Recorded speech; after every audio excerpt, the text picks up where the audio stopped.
one of the distinctions that I was reading about was that part of the reputation of the Green Berets is intellectualism.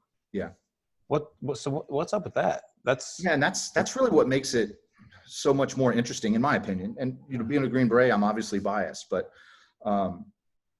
that to me is what makes it so appealing, is that what we do is not only interesting in a physical sense, right? All the special operations are similarly interesting in a physical sense, right?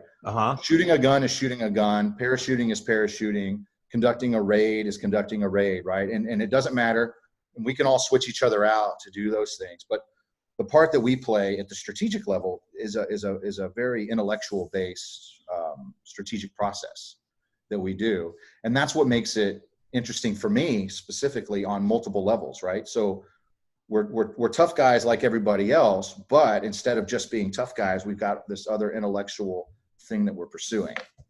So is that like emphasized in your training? Oh yeah, absolutely. How? In fact, there's certain parts of our training that diverge greatly from SEALs and Rangers and all that other stuff. And that's when you get into this like strategic intellectual aspect of it. Most of us never learned how to train our brains, which is why most of us needlessly settle, struggle, and worse, suffer. My name is Chris Doris, and I want to make brain training mainstream. This is my series, Tough Talks, Conversations on Mental Toughness. I'm interviewing badasses from all walks of life on what mental toughness means to them and their unique approaches to strengthening their minds.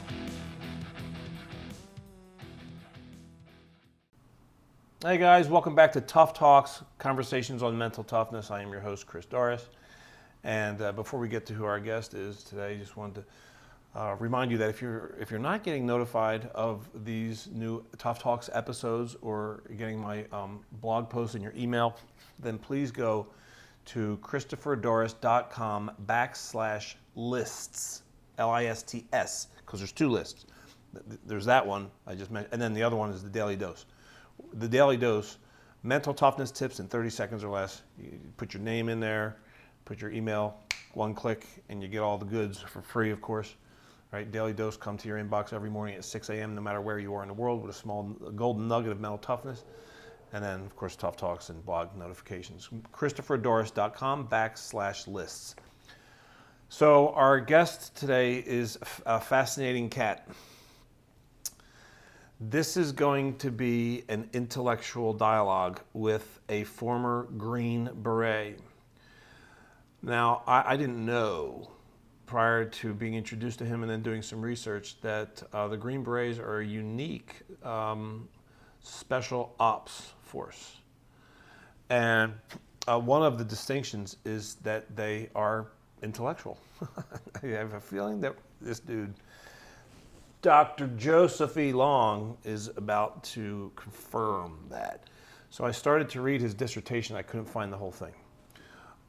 He gave me some places to go on the internet, but I guess he wasn't aware at the time that they only have a little bit of his dissertation, not the whole thing, but I read what there is, and it's pretty damn fascinating. The bottom line here is this blog, or this Tough Talks episode, podcast episode, is probably going to be most relevant to those of you who are in leadership roles. That's not to say that it's going to be irrelevant or disinteresting to those of you who are not. However, to those of you who are, this is going to be most interesting because the dissertation and his research, his doctoral dissertation, of course, in executive leadership, by the way, that's what he's got his Ph.D. in executive leadership.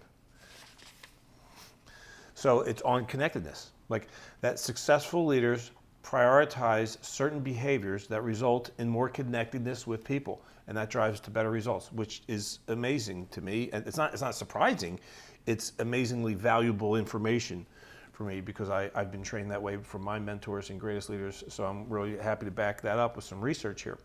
So let's go find the man. He's here waiting for us with no further ado. Where are you at, Dr. Joe?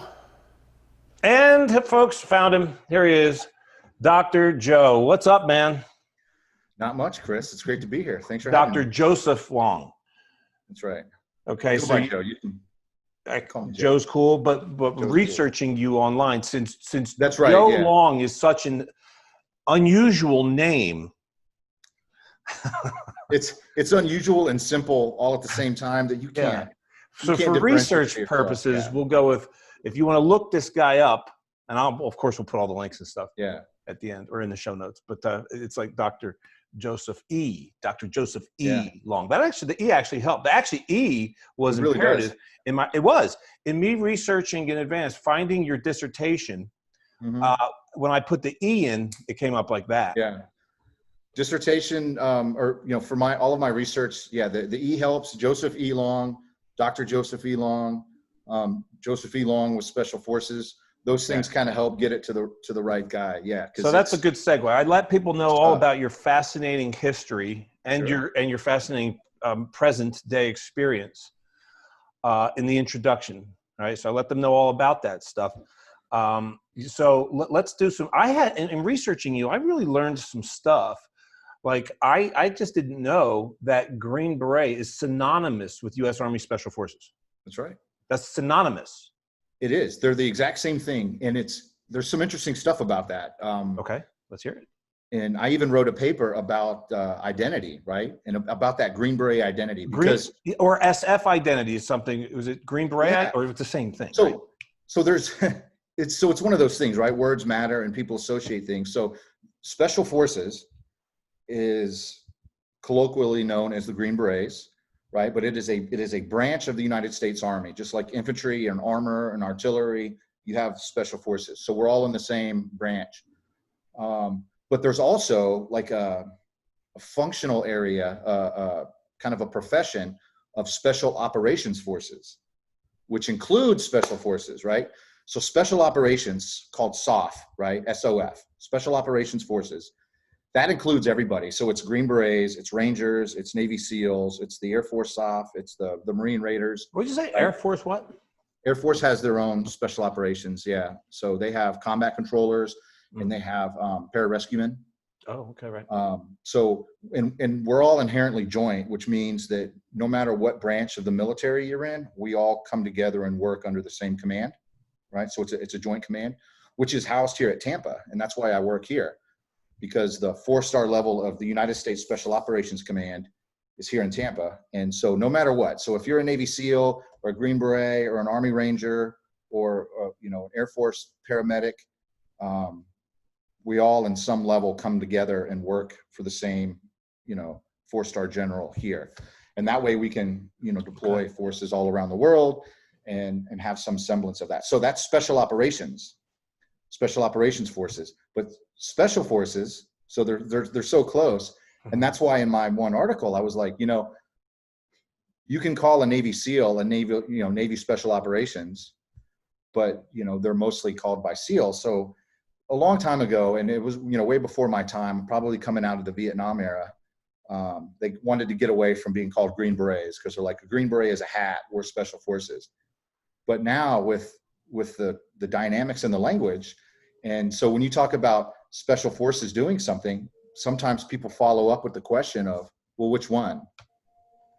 And you're like, well, there's only one. Wow. Okay. Right. So you'll see it on the news. Someone will say Special Forces raided this compound, and then they will say that it was SEALs or Rangers. And inside, it drives us all crazy because we know the difference. It's inaccurate. I see. Yeah. Wow. So I'm kind of a proponent for going back to the idea of Green Berets, because as soon as you say that, then you know exactly who it is. And not that we don't all work together, but that way you get, words matter, your legacy matters. Yeah, right. Yeah. You put a little effort in. Yeah. So is this accurate? The quiet professionals? That's right. Yeah. So do you actually refer to yourselves as the quiet professionals? Because I think that's cool as shit. Well, we do. And it is, it's really interesting. And it's a funny thing, and you'll see it. And we use that kind of a way to critique each other as well. So when people are writing books and starting in movies and all of this stuff, we're like, quiet professional, huh? Because we're supposed to be doing all of this stuff without trying to get all of the fanfare for those particular things. But if you're going to watch a movie about special operations, and you Google it, you're going to get a lot of movies about certain parts of the special operations brand. And so sometimes we give each other a little bit of a hard time for it. But yeah, that's the idea, is that we're supposed to be quiet professionals. We're supposed to do these things without expecting fanfare and applause and all of that. In my But to be research, honest, we have movies and songs, and it is what it is. yeah, well, but one of the distinctions that I was reading about was that part of the reputation of the Green Berets is intellectualism. Yeah. What's up with that? Yeah, and that's really what makes it so much more interesting, in my opinion. And being a Green Beret, I'm obviously biased, but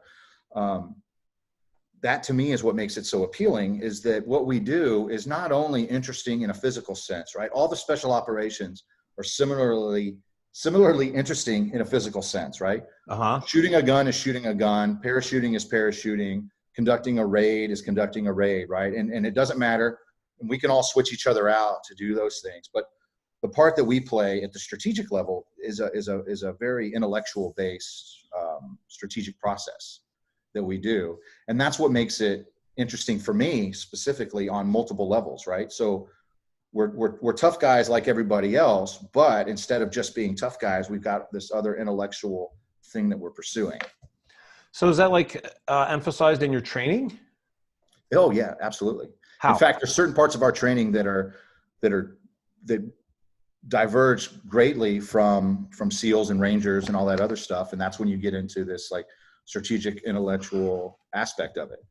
One of the things that I read is that every Green Beret learns a second language. That's true. Yeah. That's amazing. It is. Well, it makes sense, right? When you understand, I guess, which I didn't before the research, Yeah. like specifically what you're doing is you're creating relationships with That's right. another culture. You are. And so here's the thing. It's not that it's another culture, but you got to look at it. We're the United States military. So we're representatives of the most powerful empire in the history of mankind, right? The most powerful society. And not only that, we're of the most elite aspects of the most powerful military in the history of mankind. And we're coming to work with you in typically developing countries and tribal societies. So you're talking about two groups of people that are as different human beings as you can possibly get. Yeah. And if you don't consider that, right? And this is why I took unconventional warfare, which is the broad term for kind of the art that we practice, right? So I took that in my doctoral work and said, well, that in itself, we talk about it and we talk about how to do it. But I was like, what if we talk about it as a leadership challenge, right? It's one thing, like as a coach, it's one thing to know how to call the plays and to run drills, but it's another to like really instill leadership in your organization. So I said, there's something missing in what we're doing. So I looked at unconventional warfare, leading these paramilitary guerrilla type forces as a leadership problem. And the biggest thing there is, how do you connect from the most advanced civilization in the history of mankind to people that are very, very similar to the way they were thousands of years ago? Not easy. Which is fast. What's that? Yeah, and it's not easy, right? It's hard. Right. It's hard to wash yourself of the indicators of who you are, and it's hard to get somebody to like really listen to you and take you seriously when they're not really sure who you are. And so like for my audience, for the purposes of the people that are watching and listening, a lot of the people that follow this Tough Talks podcast are in leadership roles. So I'm really excited for them. I'm excited for everybody that gets to hear this because this is fascinating, but maybe more in particular for the folks that are in leadership roles. Because I hope I hear from them on like, as they're listening to you, as they close the gap between, like, it doesn't need to be the most elite, military force in the history of mankind and like a tribal community. It doesn't have to be that polar opposite, different of a community. I'm sure that the leaders will be able to hear this and think, well, I have people that are reporting to me that may be culturally or socially or in any other way different from me. And then my job is to get the most out of them. Most leaders today in business, I mean, they're leading across a lot of boundaries, whether it's social, cultural, different disciplines, right? So you might come from sales, you might come from operations, and you get promoted to a certain level, and now you're in charge of a lot of different people, right? So that challenge is very similar to what we have. So we're all Americans, and we all have these different sub-disciplines of being a Green Beret that we all are subject matter experts in, but we have to come together as one unit and then link up with this other force and create one unit out of that can go do something across all of these boundaries. So it Yeah. really applies to anywhere where you have a very highly complex, multicultural, cross-boundary leadership environment, and that's everywhere. So just so everyone's clear moving forward, even if I reiterate some of what I said in the introduction, you'll be able to say it much more articulately and accurately than me. What you practiced, what you studied, and what you're teaching, it's like, first of all, what guerrilla warfare is, right? How do you define it in a dissertation? It's easy to look up, but Yeah, what is your language and what is that? Because just to put yeah, it in so the military perspective, has doctrine, right? So essentially what I'm talking about when I'm talking about guerrilla warfare is essentially a guerrilla is a non-professional military, so like a paramilitary individual that's trying to organize and fight some sort of resistance, typically against a stronger power. so like a resident of Afghanistan, and right? It can be. Sometimes there's a bunch of different words, and they all have very, very similar definitions, and they're all very nuanced. And sometimes even studying, I get frustrated with it because I'm not interested in really figuring out the difference between, an insurgent and a partisan and a rebel, right? Like to me, they're all kind of the same thing. They're fighting against powers that be that are oppressive. What I look at it is right? You Oppressive. typically have, yeah, exactly. Somebody oppressed that's trying to fight a stronger power. So sometimes I'll look at it and say you have two G's, right? Two governments. You have a capital G, a bigger government, and you have a smaller G, right? And so there's some sort of conflict between that smaller G and the greater G, right? The greater G has a strength advantage over the smaller G, but the smaller G has an information advantage over the bigger G because they know where the government is. Like, where the police department is, right? You know where the big government is. They don't know where you are. So there's an intellectual game that's played in that, right? And your job as a Green Beret is to go in and connect, and that's going to be like the biggest theme of our conversation. I just is like connectedness. That's the word, the biggest word, and you're not the biggest word, but the most important word in the title of your doctoral thesis, which we'll get to. But you go into these communities, and you connect. That's absolutely right. And then you train them. You train them, you lead them, you become a part of their world, right? Yeah. And that's part of the connectedness, right? How involved do you want to be? Do you want to be like an advisor that just kind of talks to them and helps them do better? And maybe that's enough, depending on what you're trying to achieve. But if you really want to get into it, right? If you really want to build the most connectedness, you're going to have to become more like them and not expect them to become like you, because most people in those conditions don't have the capability to become like you in a short amount of time. Yeah. It takes us being born here and growing into this environment to become like us. So to go down to some unit that is fledgling, that has a lack of supplies, a lack of money, maybe a lack of leadership, a lack of strategic direction, and try to turn that into something greater, it's kind of a fool's errand to think that you're going to turn them into looking like you. What you have to do is make them the best version of themselves. And, so one way you could do it is like trying to take on a role of an advisor. But what happens when you do that? If you're not being a leader, right? So if you're not being a leader, you're probably not going to be successful.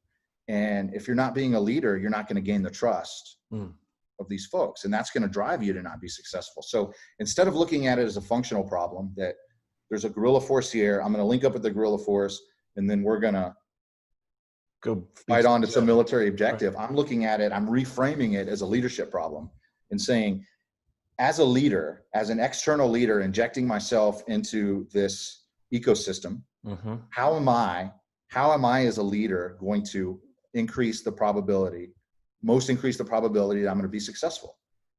And the way to do that, to be the best leader would be to build connectedness with this culture, with this situation that is completely foreign to you. Perfect. That's a perfect segue. You're good. And so languages are skills that are helpful, right? And that was one of the things that I tested in my dissertation, is to see how important language was. And it turns out it's important, but there's other things that are more important. And so learning a language is a part of understanding someone's culture, but it's also not everything. Okay. You can upset somebody in their own language, and that you still just upset somebody. So the translation of this is to liberate the oppressed. That's right. De oppresso. How do you pronounce that last Libere. word? Yeah. Libere. De oppresso libere. Yeah. And that's the motto. That's the Green Beret motto, right? That's the motto. We use that. I think that's really awesome. We use it all the time too. Most when we write each other emails, you'll usually sign off with like DOL in capital letters. Right? De oppresso libere. Oh, right. Oh, that's so cool. Yeah, it's very it's a very prominent part of Green Beret culture for sure, and that's distinctively Green Beret stuff. Yeah, that's super cool. I bet you feel very proud of that. It is. It's neat, and it also kind of reminds us all that we're not doing something that's just tactical. We're inherently doing something that's intellectual and strategic. From a place of service. And yeah, absolutely. Human service. Globally, that's amazing to me. So props to you for that, man. Let's talk about, all right. So the title of your dissertation is long. Yeah. I'm going to read it. Yeah, go ahead.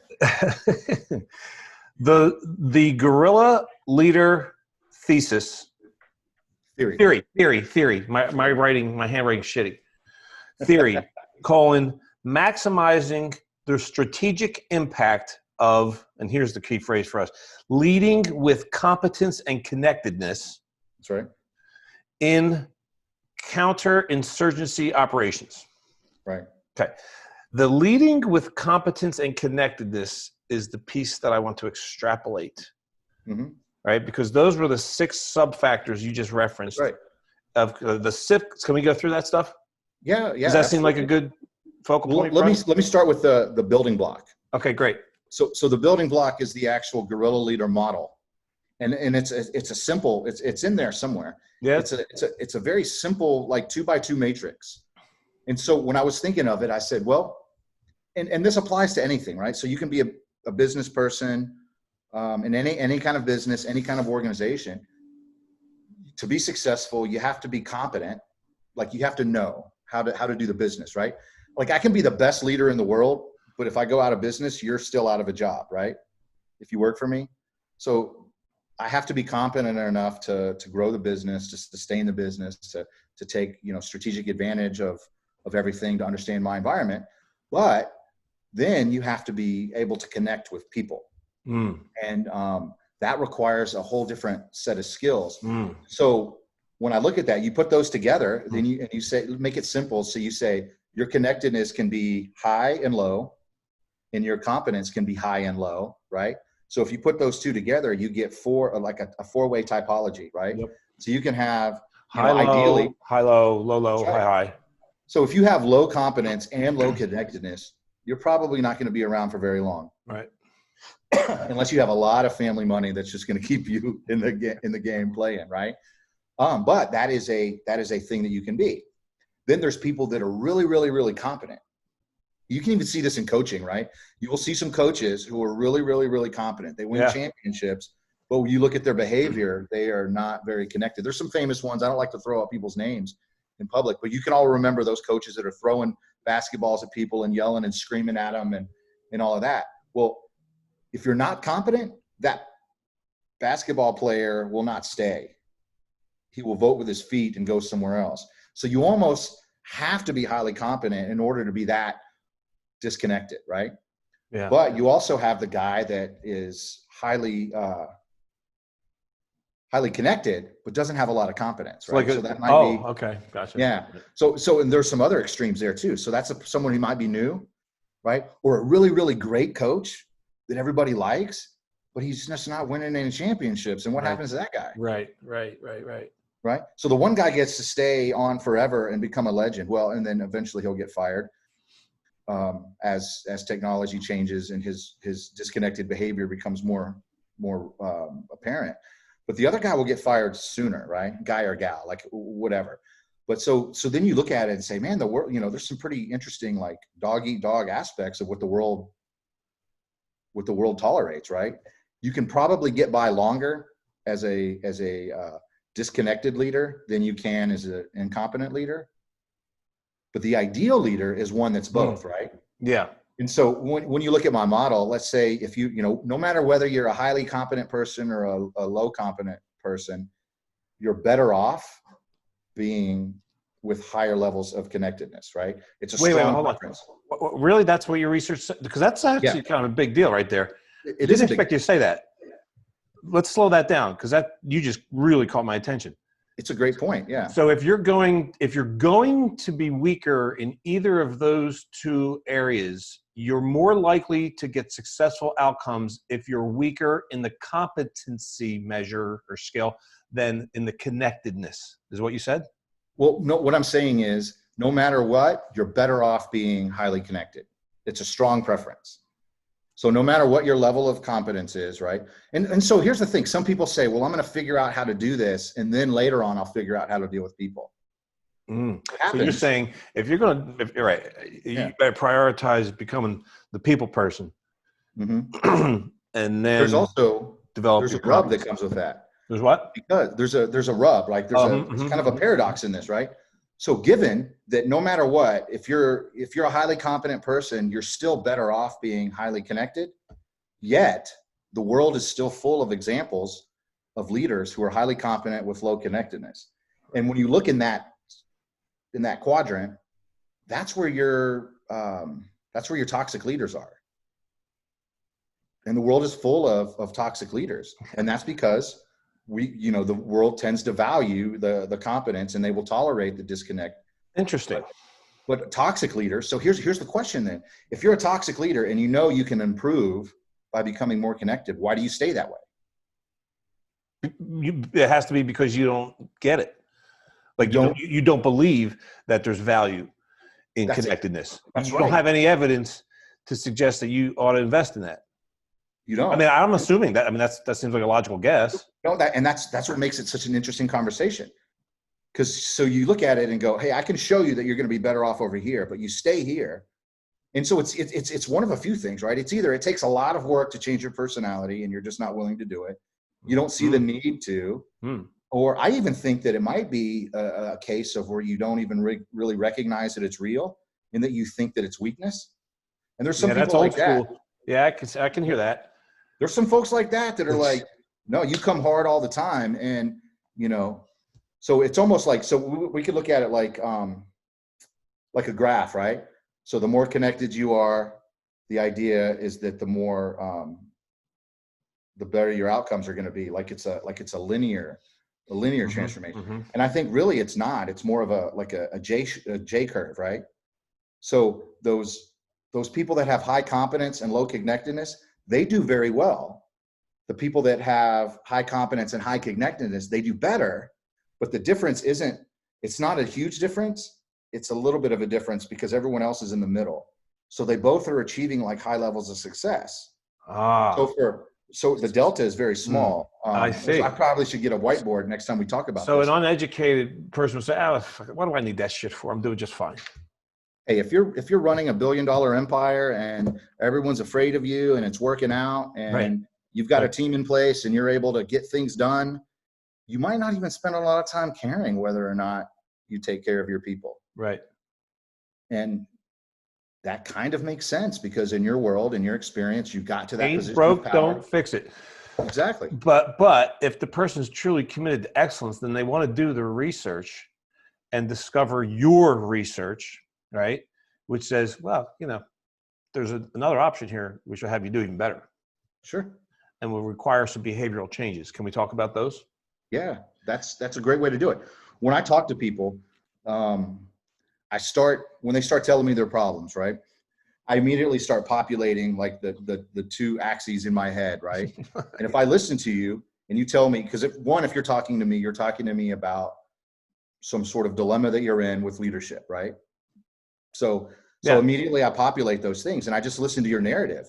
So if you're talking to me about how hard you work and how much school you've got and all these things that you're doing, right? I'm over there like my meter's going like so you're talking about competence. Competency right? junkie. And then you're like not getting promoted, you're not being recognized. And then it's like, okay, so hey, here's the thing. You're doubling down on competence. You might even be past where you need to be. And now you're just getting more and more and more things and it's not helping you. Maybe now you can try moving on the other axis, on the connectedness side, right? Or sometimes you'll hear people talk to you and they will say things like, man, I go to this guy's birthday party, and I went to her house for the Halloween party, and I did this and I did this, and I stayed late, and I babysit this person's kids, right? But I'm still not being recognized. And it's like, oh, well, you're working on the connectedness part, but somehow you're failing to demonstrate the competence side.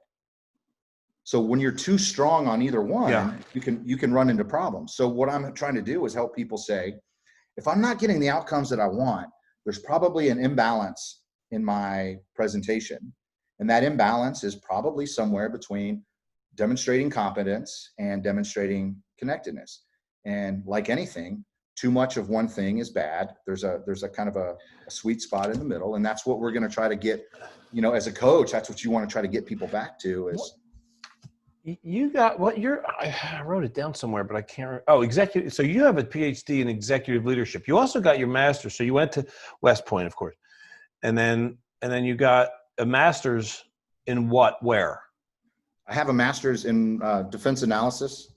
So essentially, it's a program at the Naval Postgraduate School on kind of understanding special operations as a master's level, social scientist. Yeah. So we study strategic outcomes, different kind of things there. I actually did my master's thesis on street gangs. Really? Yes. And the reason why I thought that was interesting is because, I'm a mid-career Green Beret at the time, coming from Afghanistan. I got promoted to major, so I'm at a higher level. Now I'm a what's called a field grade officer. So I go from being like more of a direct leader to a little bit more of an executive type leader. Looking at the world a little bit broader. And I was thinking about how insurgent groups and street gangs have some similarities. So I was sitting down with one of my advisors, and I was thinking to myself, maybe there's something, that we can learn from street gangs here, where we have a lot of data and that will inform, right? Maybe we can use that inductive reasoning to learn something from street gangs that are happening here without the cultural problems and all of that will help us understand what we're doing over there. Wow. Adding other problems to it. Yeah. And what my model ended up turning into, and it was very interesting. It was a model about state repression. State repression? Yeah, state repression. So when a government is trying to repress certain segments of its population, they get what's called backfire. So instead of the people going along with it and doing what they're told, they push back. And it's an interesting thing to think about, because right now in our country, we're seeing a lot of that. Mm-hmm. We're seeing a lot of backfire, where people that are in traditionally repressed roles, right, systematically repressed roles, are now pushing back. And from a social science standpoint, it's fantastic. You take that, you put it in another country, and you provide a little bit different context, and suddenly those groups that are formerly repressed and are trying to escape repression can find themselves having all sorts of behavior and potentially becoming a guerrilla force one day, right? So just so we're unambiguously clear with the audience, your doctoral degree is in executive leadership. That's correct. Yeah. Okay. I want everybody to be totally clear on that. So can we shift into these, the 6 sub-factors? Yeah, sure. Of connectedness. So you have established, and thank you for doing that so eloquently, historically, of the 2 competencies, there's competence and then there's connectedness. Historically, competence has been emphasized. Yes. And connectedness has been very underemphasized. That's right. We could sometimes probably get thought of it as a negative, right? It's like like weakness. Oh, you softy. Soft, yes, soft. Right. Yeah. No, I hear that shit all the time, because I am often, as a coach, right, clumped into the soft science thing, and I hate that term. I do too. Because there's nothing soft about training yourself to be a badass. There's nothing soft about learning how to bring excellence out of your people. If you don't see that you're missing out on a source of strength, it's that's soft. Right? You're not doing everything in your power to be the best. Cultures figured that out 5,000 years ago with the idea of the yin and yang, right? It's pulling strength from both sides, right? So there's hard power and there's soft power. If you don't know both, right, If you don't know both, then you're going to find yourself deficient at some point. Yeah. And what you have to do is understand both, right? You have to understand when to exercise competence over connectedness and when to exercise connectedness over competence. You have to be able to exercise. Great. It's like a tool. And if all you know how to do is use one tool, and that works only when the receptacle is the right kind, right? Yeah. As soon as you find yourself in an area where it doesn't work, suddenly you're out. And the world is full of people that are those one trick ponies, right? So there's one context where they thrive. And as soon as that context changes, suddenly they don't thrive anymore. And so what we do is we tend to have like cognitive dissonance, and we say, well, something else caused that. It wasn't me. I'm going to keep doing what I'm doing. And it's like, well, it's the wrong stroke for the wrong kind of pool, man. Yeah. It works in certain contexts. It doesn't work here. So the wrong tool for the job. Yeah. Yeah. And that's a great analogy. Before we get into these 6 sub-factors of connectedness, I just had a question arise as I'm listening to you. There must have obviously been something happen in your world that had you decide to have this be your doctoral dissertation. Yeah, absolutely. What was it? So it was my experience in Afghanistan as a captain. I was a detachment commander. So Special Forces is organized in 12-man detachments, 12 people detachments now, because we're starting to become integrated with gender. Yep. But so this 12-person detachments is historically how we fight. And so we deploy as just 12 people detachments all over the world by ourselves, which is part of why we have this great reputation for being able to fight, because no matter where we are, it's just us 12, right?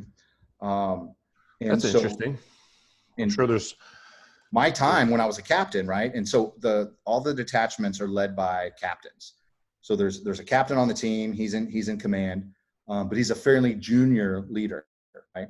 Okay. So it's kind of like, say, a brand new surgeon might have a nurse that has a lot more experience, that's been doing this for a long time, and that nurse might be able to provide a lot of advice to that surgeon so they kind of balance each other out, right? It's a similar kind of thing. It doesn't translate directly, but the teams are run by a senior sergeant, but they're commanded by a junior captain. So there's the senior sergeant is not there.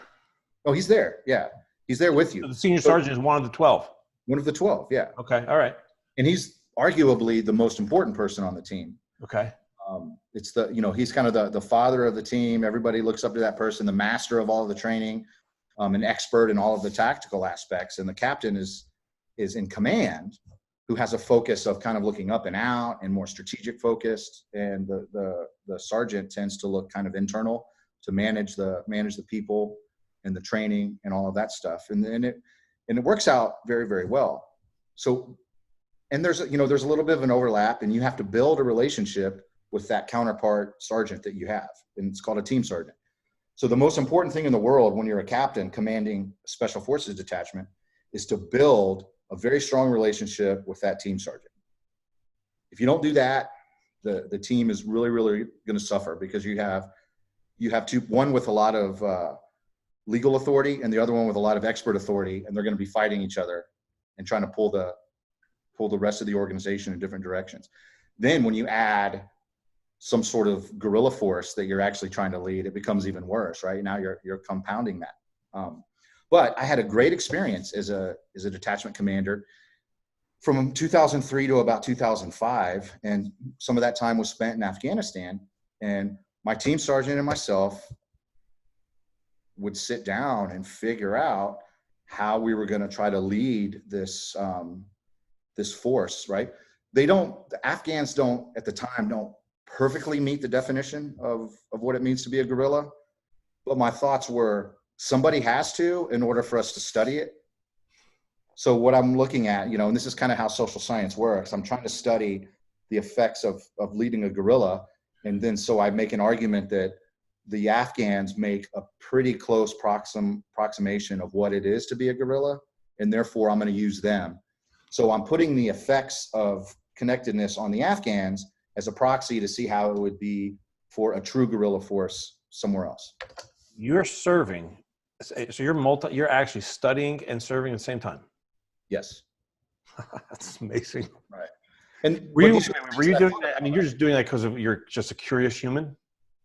I am. Well, so Because you weren't like you I were in was not. service. You're not doing a thesis. You're not doing a dissertation. You're Yeah. you're in the Green Berets. You're deployed, right? But you're just like you're a smart dude. You're a very smart dude. Well, And so it's one of those I can things. tell you, so Intellectual you're like curiosity. multitasking because you're doing the content and process, the service, but at the same time you're going up here and observing how is this working, what's not working.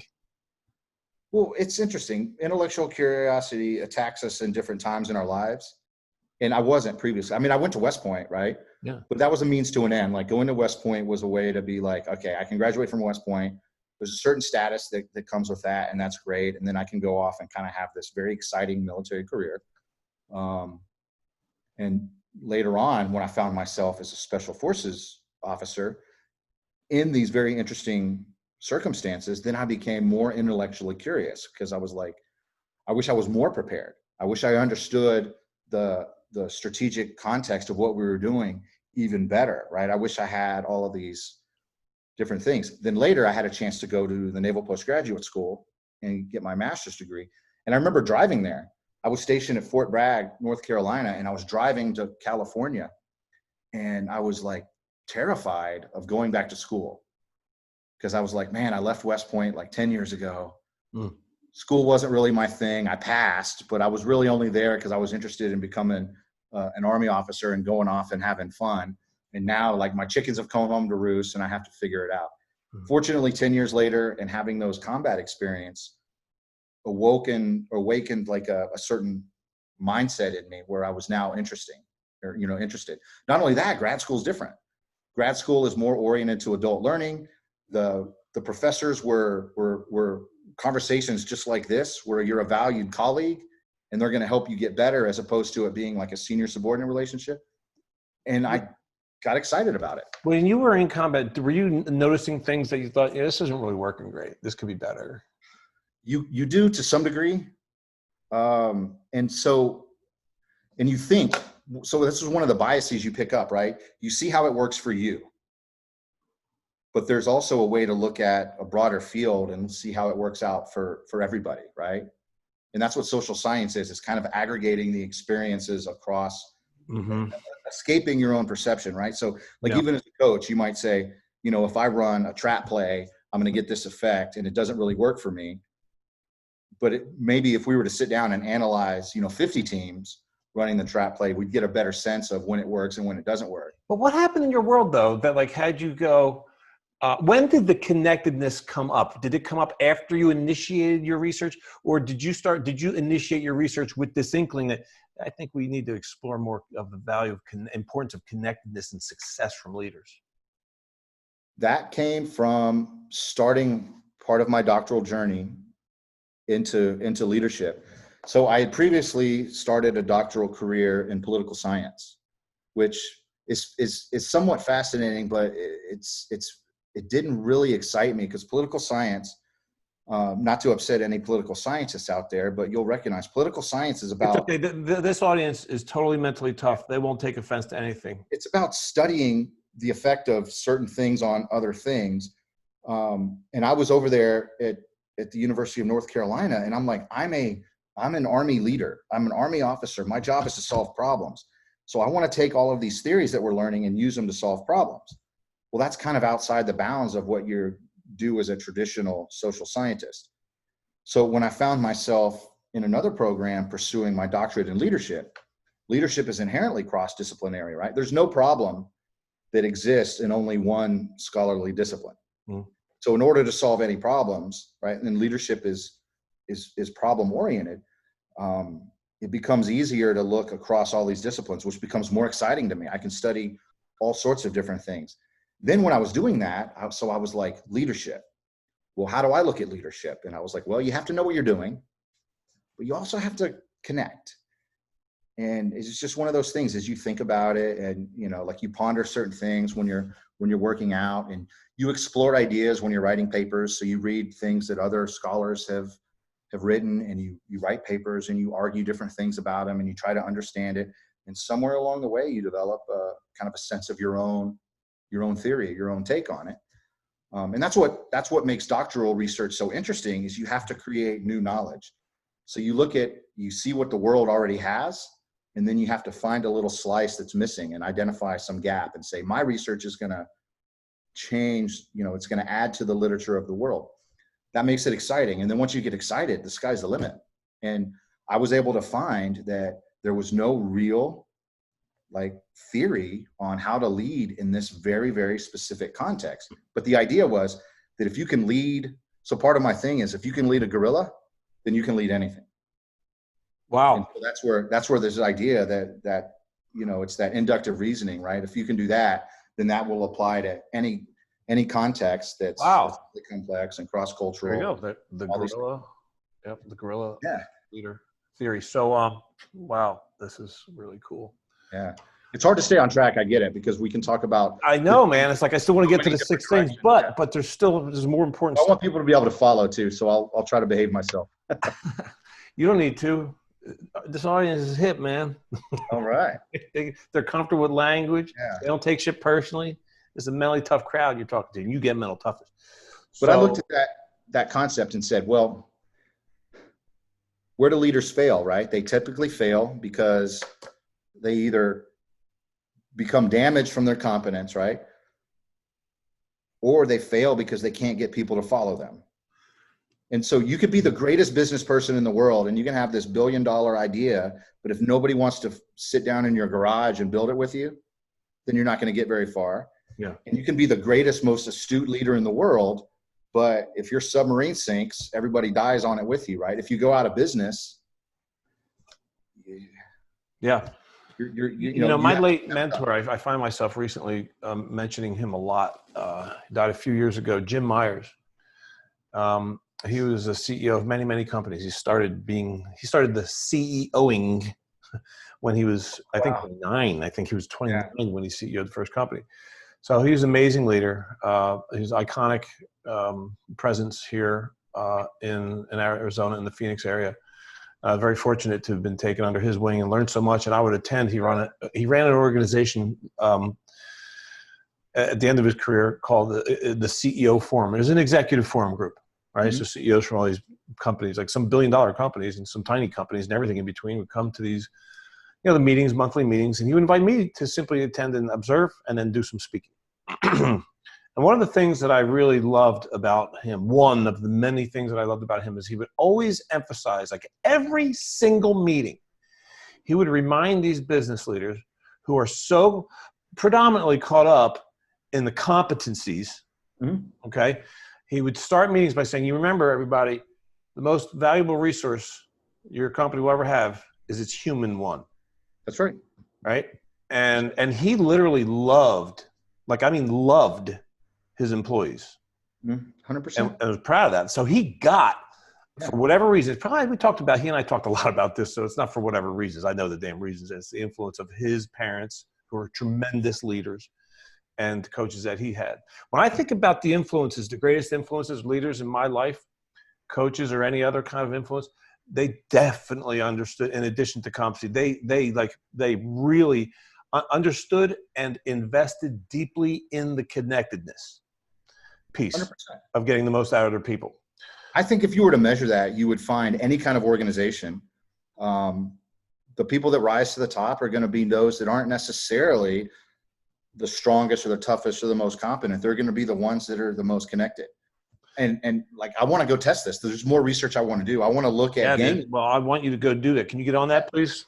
I want to interview gang leaders and see that the guy who rises, because nobody appoints you to be a gang leader, right? There's no gang authority. Oh, that's such an interesting question. That's you really have to emerge as that person, right? Huh. So my thoughts are that person is probably not the one who levies violence the most. It's probably the one who builds the most relational connectedness across that organization. Huh. That's fascinating. Okay, so can we get to leaders and everywhere in the world and try to see to what degree my theory holds. Or when are you going to do that? It's a lifelong pursuit. I'm a lifelong learner. So, Okay, so yeah. but we're all waiting on your over here.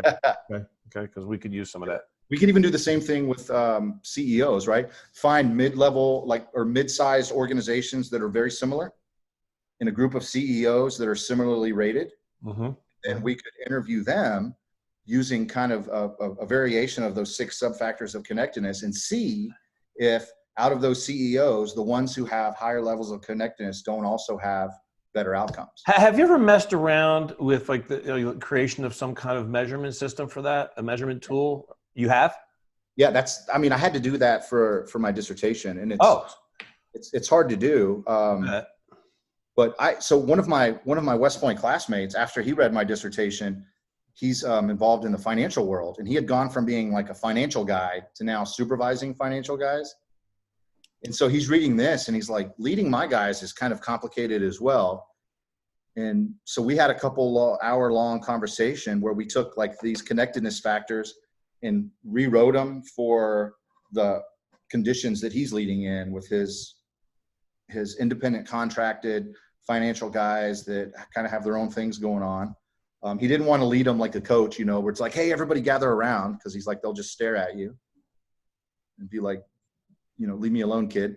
So he didn't want to do that. And so we've been working on this project together for about 2 years now, and he's become increasingly successful. I like to think part of that is because, I mean, one, he's a great leader. I knew him in the Army, and he's just an amazing guy.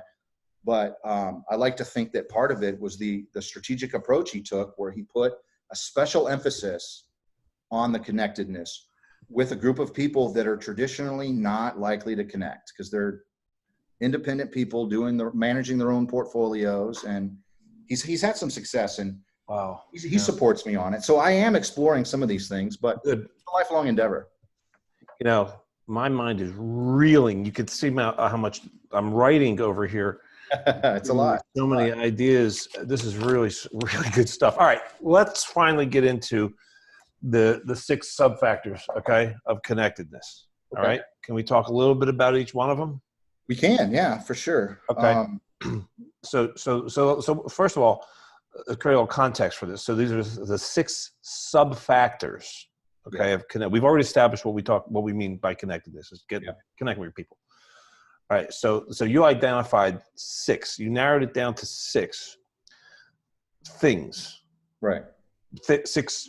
Are they behaviors? Are they practices? Yeah. They're all behavioral things. They're actual. It's hard to measure like believing something, or as in if like, well, you didn't believe hard enough, Like I could sell you a book on how to do a rain dance. You do the rain dance, it's either going to rain or it's not. Yeah. Right. But if part of my rain dance process is you believing, and then you call me and say, hey, Dr. Long, it didn't work. And I'll say, well, you didn't believe hard enough. Keep going. And eventually it will rain. And then you'll tell me that it was a brilliant story. But we both know that there's no connection between any kind of dance and any kind of weather. Right.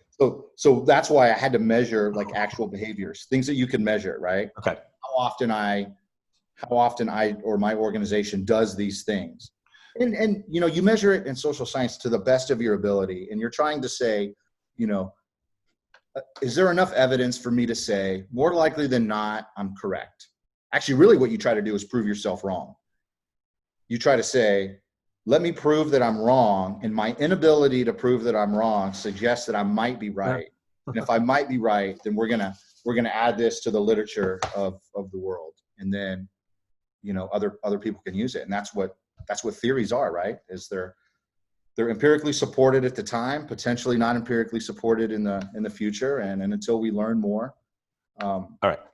So let's go through the 6, right, and give a little description, but be thinking, if we could do this, that of like how would these 6 sub-factors or behaviors, right, or habits, practices, relate to people in the business world, leaders in the business world. So what I did is I specifically reflected on my experience in Afghanistan with my Afghan, pseudo guerrillas, right? A very close proximization of guerrillas. So I thought about it, and I was like, what are some behaviors that you can do to indicate a sense of connectedness? It's not, connectedness isn't, like, you're right, it's not one thing. So then what I said is, okay, connectedness then is a summary of several behaviors. And I ended up coming up with 6. And it wasn't like I picked 6.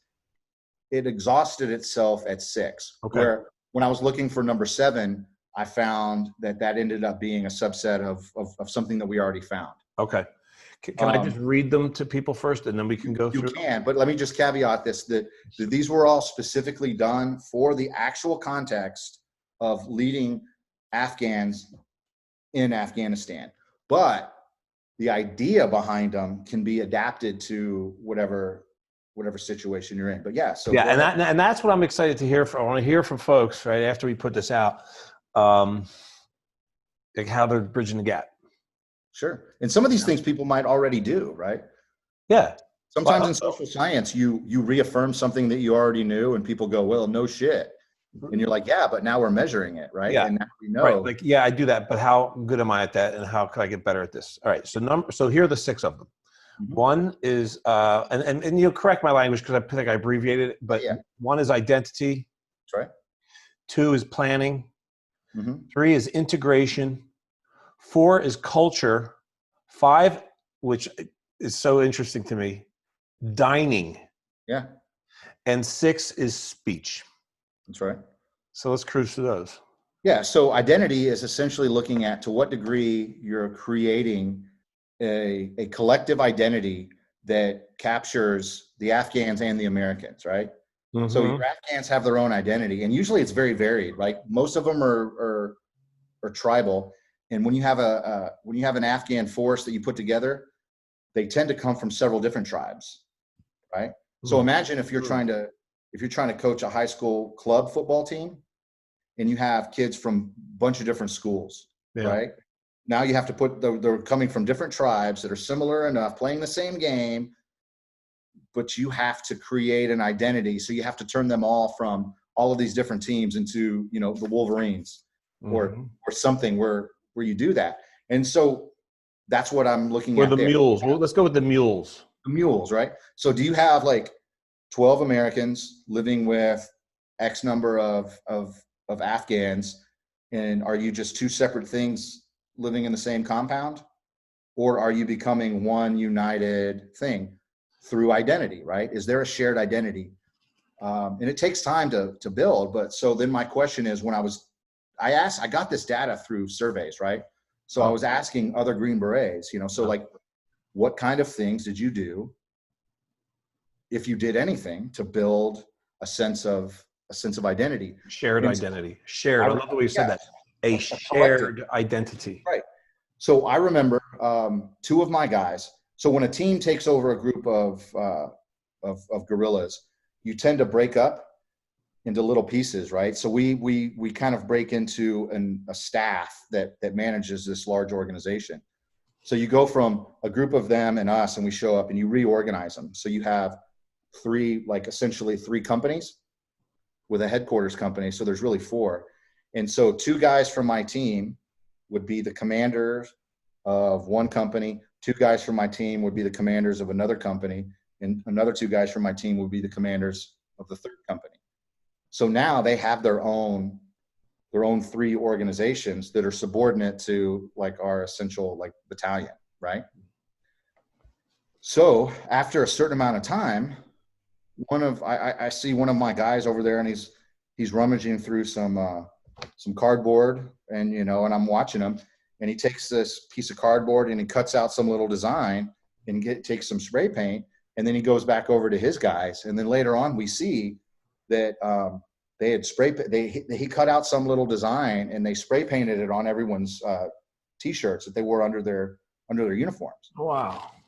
So that's it. So it's their logo. They created their own logo, right? So they go from essentially being like, Alpha Company to now they become like the Alpha Company Mules, right? Whatever. I don't even remember what it was. By the way, I picked mules. No. Well, it's the mascot at West Point. Oh. And this is really weird because I interviewed somebody else that graduated from West Point. She graduated. She was in the first class ever of admitting women. So she graduated in 80. And I also went to a college called Muhlenberg College and our mascot was the mules. So we share that. Perfect. Just saying. Yeah. So So you created, so they got the logo, the mules. yeah. So seeing that, right, it was like, there are things you can do. And they did it naturally. I didn't give them any direction. It was just these two American sergeants, Green Berets, they were trying to lead a group of people that weren't like them. That was just a natural step for them, was to start taking on. So identity can emerge in different things, right? That's a symbolic representation of them going from being, strangers on a camp to becoming a thing. Shared. And every organization does it, right? And that's part of what you go to. So I was like, there's something that's representative of identity, and that can be low, right? So you can tier that to look at how often you do it, how many times did you see it.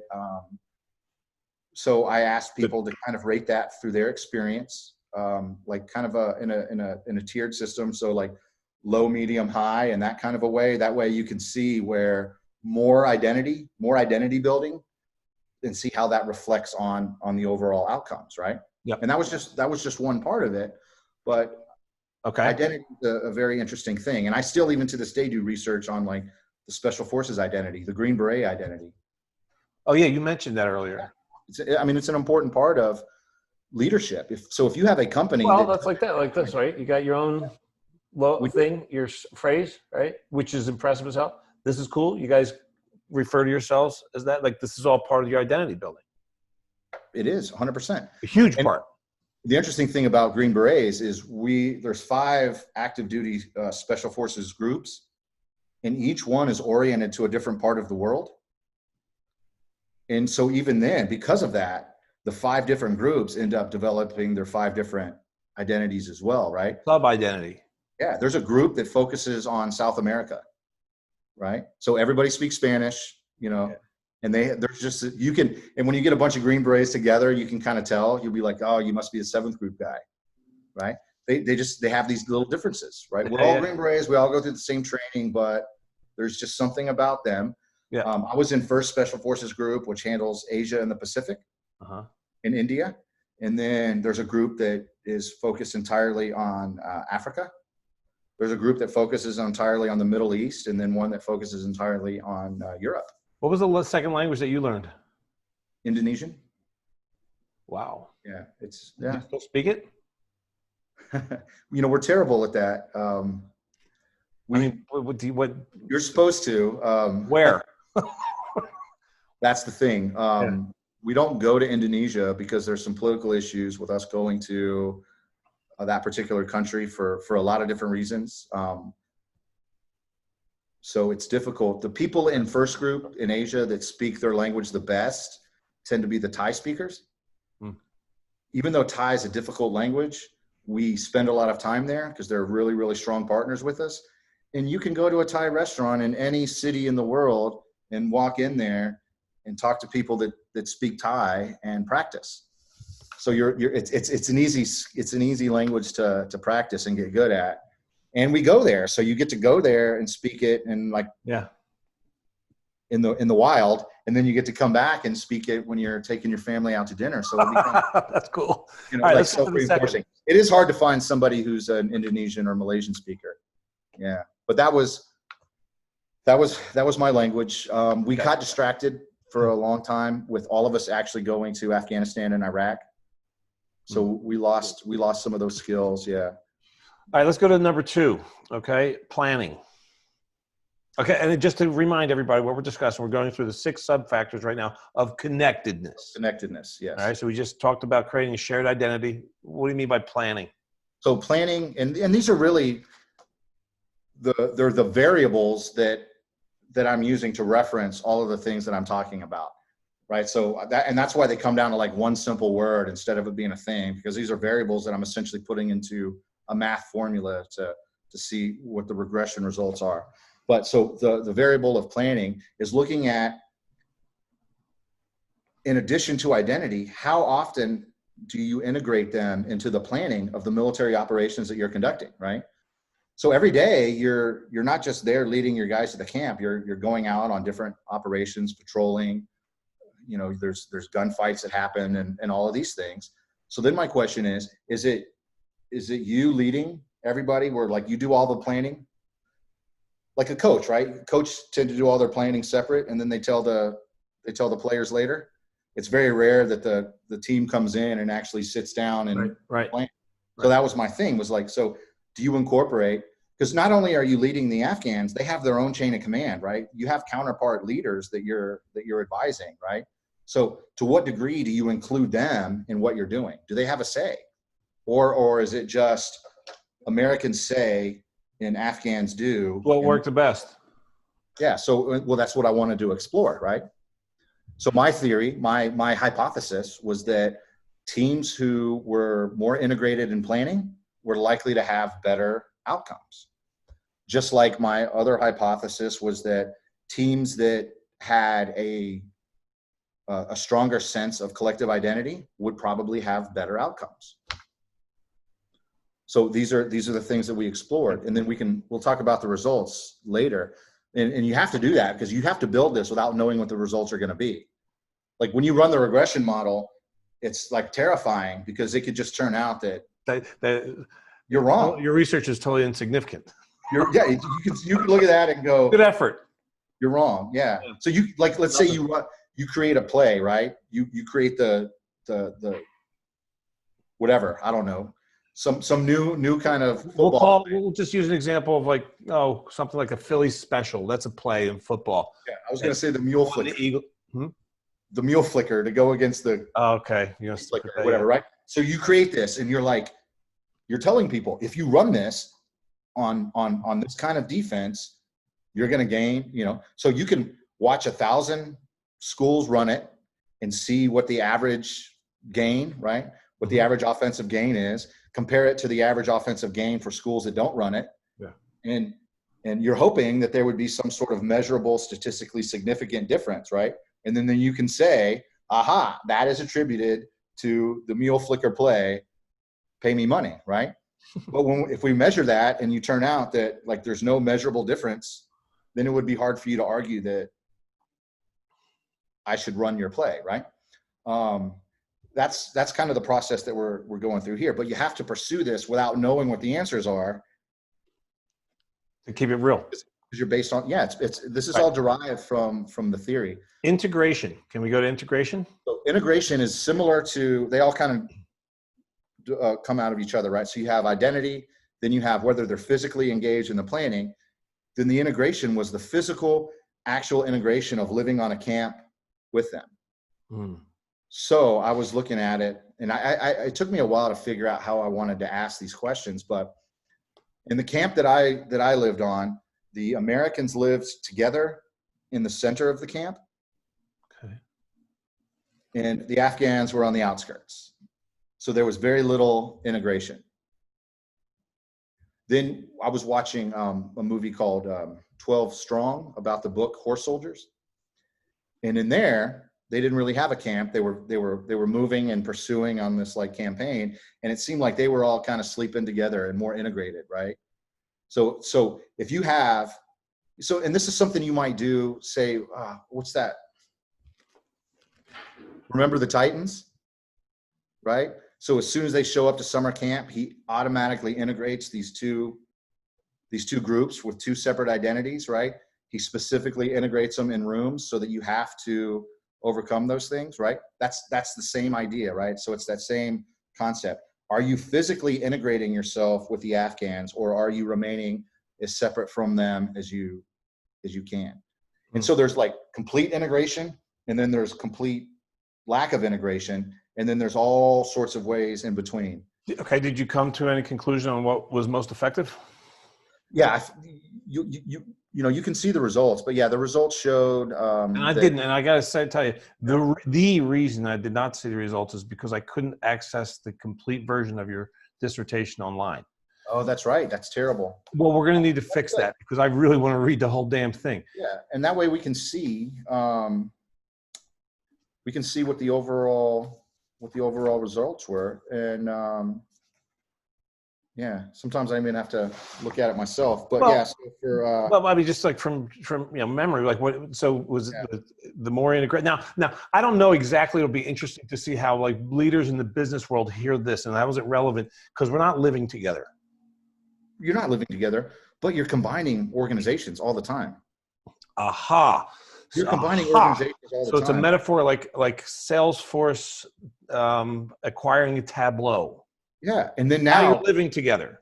you're moving them into the same building, but now all the Tableau people want to gather over here. All the Salesforce They people want to also gather actually, over here. incidentally, just acquired a company in the last couple of year or two. It's called MuleSoft. MuleSoft, interesting. Right. See, look at that. Mules are everywhere. Everywhere. So that's the thing, right? So then you can say, well, if integration at the micro level in Afghanistan can have the measurable effect on the overarching connectedness, then maybe it would have the same effect on two businesses that are merging and they're going to be under the same roof or under the same banner, right? So maybe, and usually you have a bigger company and a smaller company, right? So do you include the leaders of the smaller company into the decision making, or do they just take what you get, right? Everything in the world is essentially a guerrilla fight. I mean, it really is. Like, it's unconventional warfare happening everywhere. And so the question That's is, such an interesting. Can we slow that down? Because that's really neat. Yeah. Everything that's going on, essentially, you could compare to a guerrilla fight. it really is. There's big organizations swallowing up smaller organizations, different groups. And everybody's just figuring how to get along and do a great job. The business world That's is really very, fundamentally, right? What's going on. but the business world's dynamic. Things don't stay static for very long, right? Oh, yeah, right. I mean, Right. things don't Right. stay static for very long. So as soon as you get to a point where you're like, I like my company exactly the way it is, Yeah. that's going to last for about 9 minutes, and then it's going to change. So the question is, if you understand these things and you're constantly mixing with other companies, if you're competing with another company that's doing the same thing, so my argument would be the company that can use these connectedness things and adapt faster is going to have an advantage over the company that maybe has some cognitive biases against that. Yeah. They're going to take longer to come together.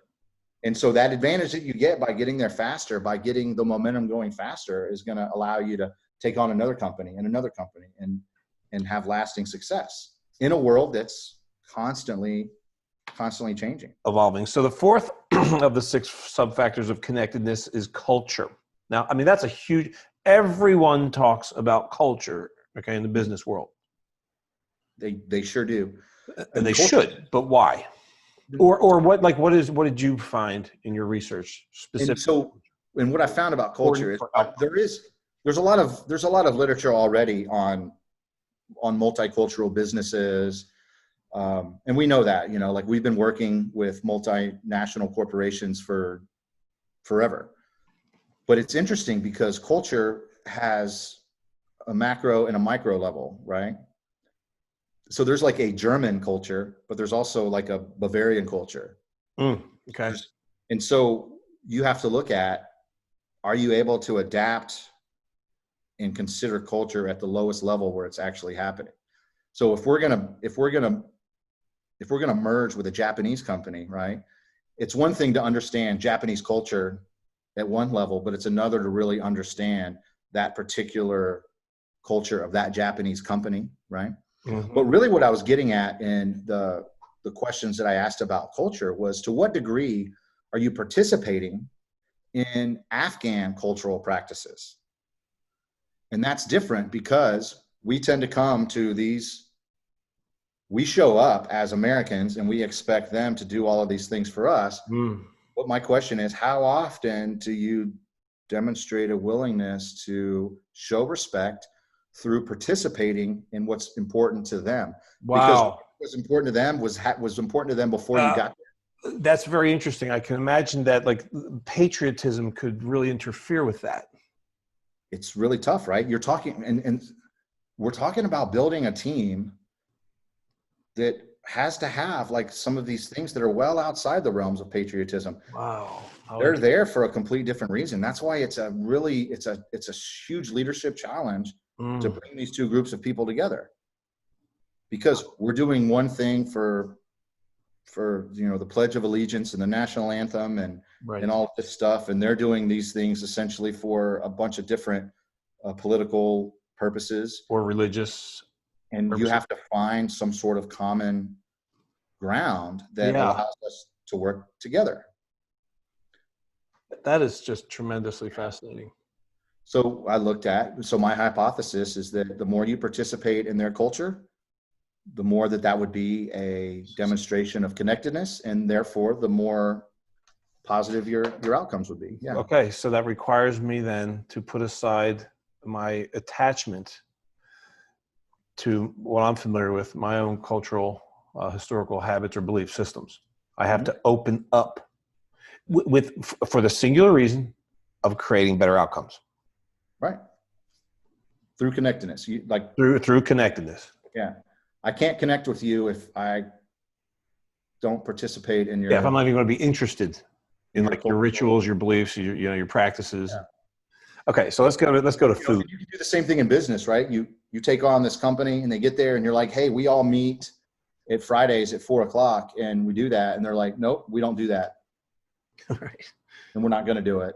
We're like, okay, well, then we're not working well together. And if that's your business practice, then you're probably going to be at a disadvantage to somebody in another sector that's doing that. And if that's someone you're competing with over time, you're going to have lower results because you're not understanding the value of connectedness. Yeah. Eating together. Yes. Breaking bread. Yeah. And that's, I mean, you know, if we're in the sale, we're talking about like, you know, in the business world, not just sales, in the business world. I mean, that's huge. Huge. It is huge. Entertaining, right? You hear about it all the time. The military. But the thing I was interested most in this, and again to this segment, because dining for whatever reason, popped for me when I was looking at the list. Popped for me first. I'm like, oh, I didn't expect to see that there. But then I thought about it for a few minutes. I thought that makes perfect damn sense. But then I had the question, and I don't know if this is relevant. You'll tell me. Is it like, how are you eating together? Well, so that's tough. That's tougher to measure, and I think it matters, right? But Okay. what I looked at is more how frequently you're doing it. Okay, so all right, Roger that. Because it was measurable. So like there's what you want and there's what you can measure, right? Okay. Yes. There's what you can measure. So it's like so the frequency that you eat together. So there's a relationship between the frequency with which you break bread together, right, and connectedness. And you know, families, they always say it's important for families to eat together. Yeah. Businesses, you know, like you bond over a business lunch, right? There's all sorts of literature about the process of breaking bread. Yeah. That is thought to provide some sort of connectedness. So then my question is, and even in the military, right? In all militaries throughout history, there's this sense of eating together. The military has traditions of dining ins where you separate yourself from the rest of the world and you go have these like, you know, times where you eat together, and you'll see it in like movies with kings and stuff, where they have like these big feasts. Yeah. Right? There's a process that's thought to be important. So then my thing is, how does that play into this overarching connectedness? With my hypothesis being, the more you eat with them, the more likely you are to have connectedness and therefore better outcomes. And the reason why it's interesting is because the food that Afghans eat is way different than the food that we eat.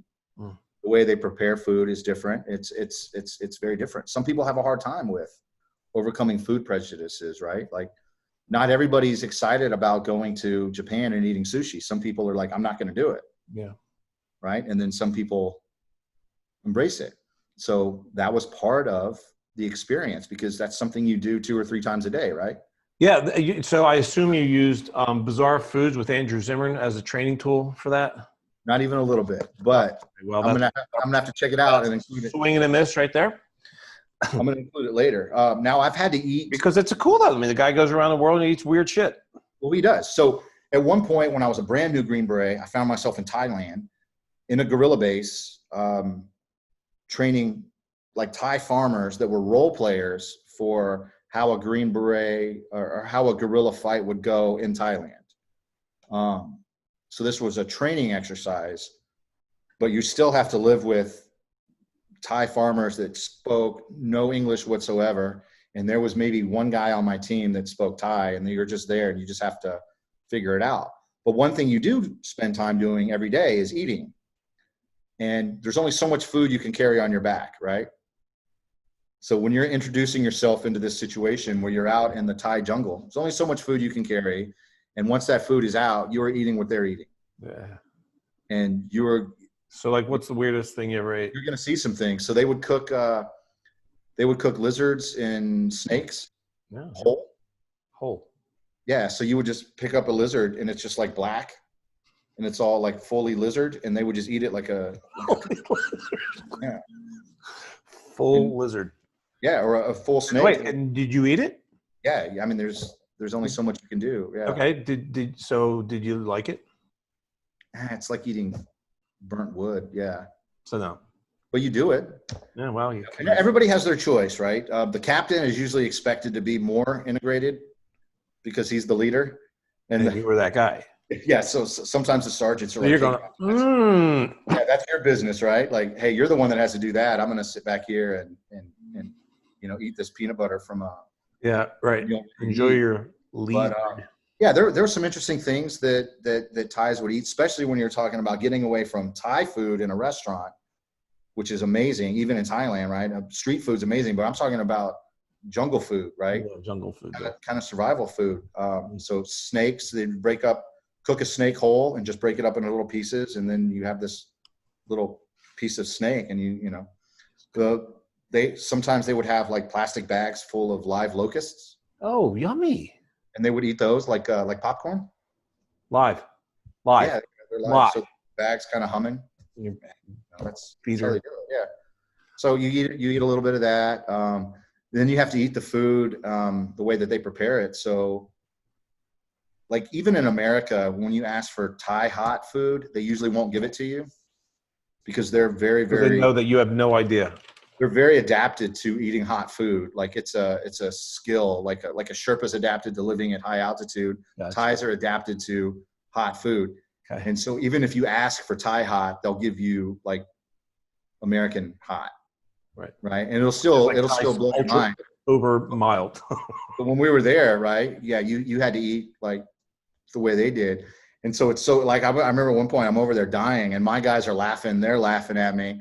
I'm miserable, but I'm just continuing to eat this food and sweaty and falling apart, blowing snot all over the place. But you're also like it's really good. And then, interestingly, 3 weeks later I adapted to being able to eat hot food. So Steve Morosky, I've given you a shout out. It's just a backstory for a friend of mine's watching this, then he's going to appreciate what you just said. All right. So that's a part of it, right? So and that was something I wanted to add in there. Oh, roger that. How, to what degree? And there's this belief that part of your role, part of your responsibility is to try to eat with them as much as possible. Yeah. Now, the more you have all of these things, right, the more likely you are to integrate them. So there's a combining effect of all of these variables, right? But that was one of the things that was tested was the dining. So what's next? Speech. That's number 6 of 6. The 6 sub-factors of connectedness. The 6th one is speech. This one's tough to talk about, but it is published and it's out there. But Americans have a very bad habit of using words and phrases to describe the people they're working with that are less than flattering. You can see it in any movie about Vietnam. Okay.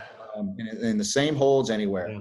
Typically fighting across cultural and language boundaries with people that are from complete different civilizations.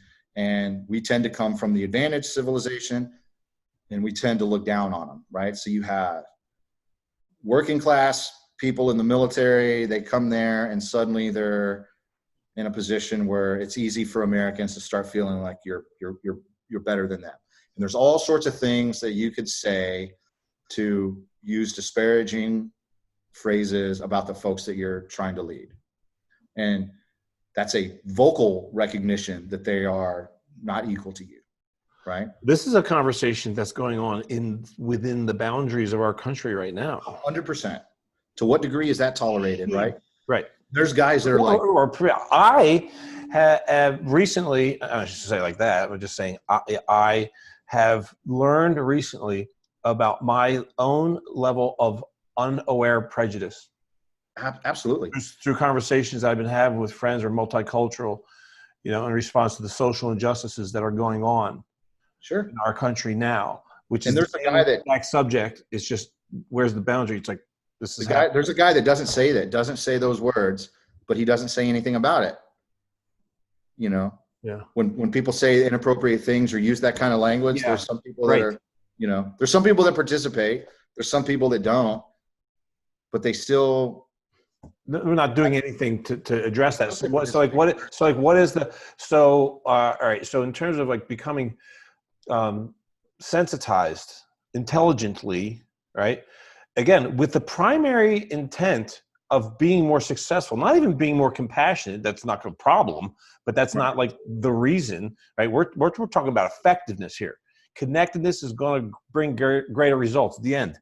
Oh, and by the way, it's kind of nice too to get along, but that's not like the reason, right? But so like how do you? So who needs to learn? So is it the Berets, the Green Berets? We're talking to each other about, hey, be mindful of your speech. How we refer to the partner force that we're dealing with. Okay, so I saw it become hyper conscious. Yeah. Sensitive. So I saw it. There were certain phrases that were very, very common at the time. I've seen senior leaders echo them. So it was like giving each other feedback and say, yo, man, that was how you refer to them. Like, so instead of saying, hey, can you send me, 3 of your soldiers to help me move this table? You might say, send me 3 of your whatever, right? And how you refer to them. And really? Even like that? Oh, because soldier is like your word? Yeah. And it's not their word? So, it depends. So my thoughts are really a lot. Somewhere between 0, where, you don't use any disparaging language whatsoever, and 1, where everybody just says everything they could possibly think of disparaging about them. Everybody's somewhere in that spectrum, right? So my thoughts were, this is one variable that I expected to be negative, right?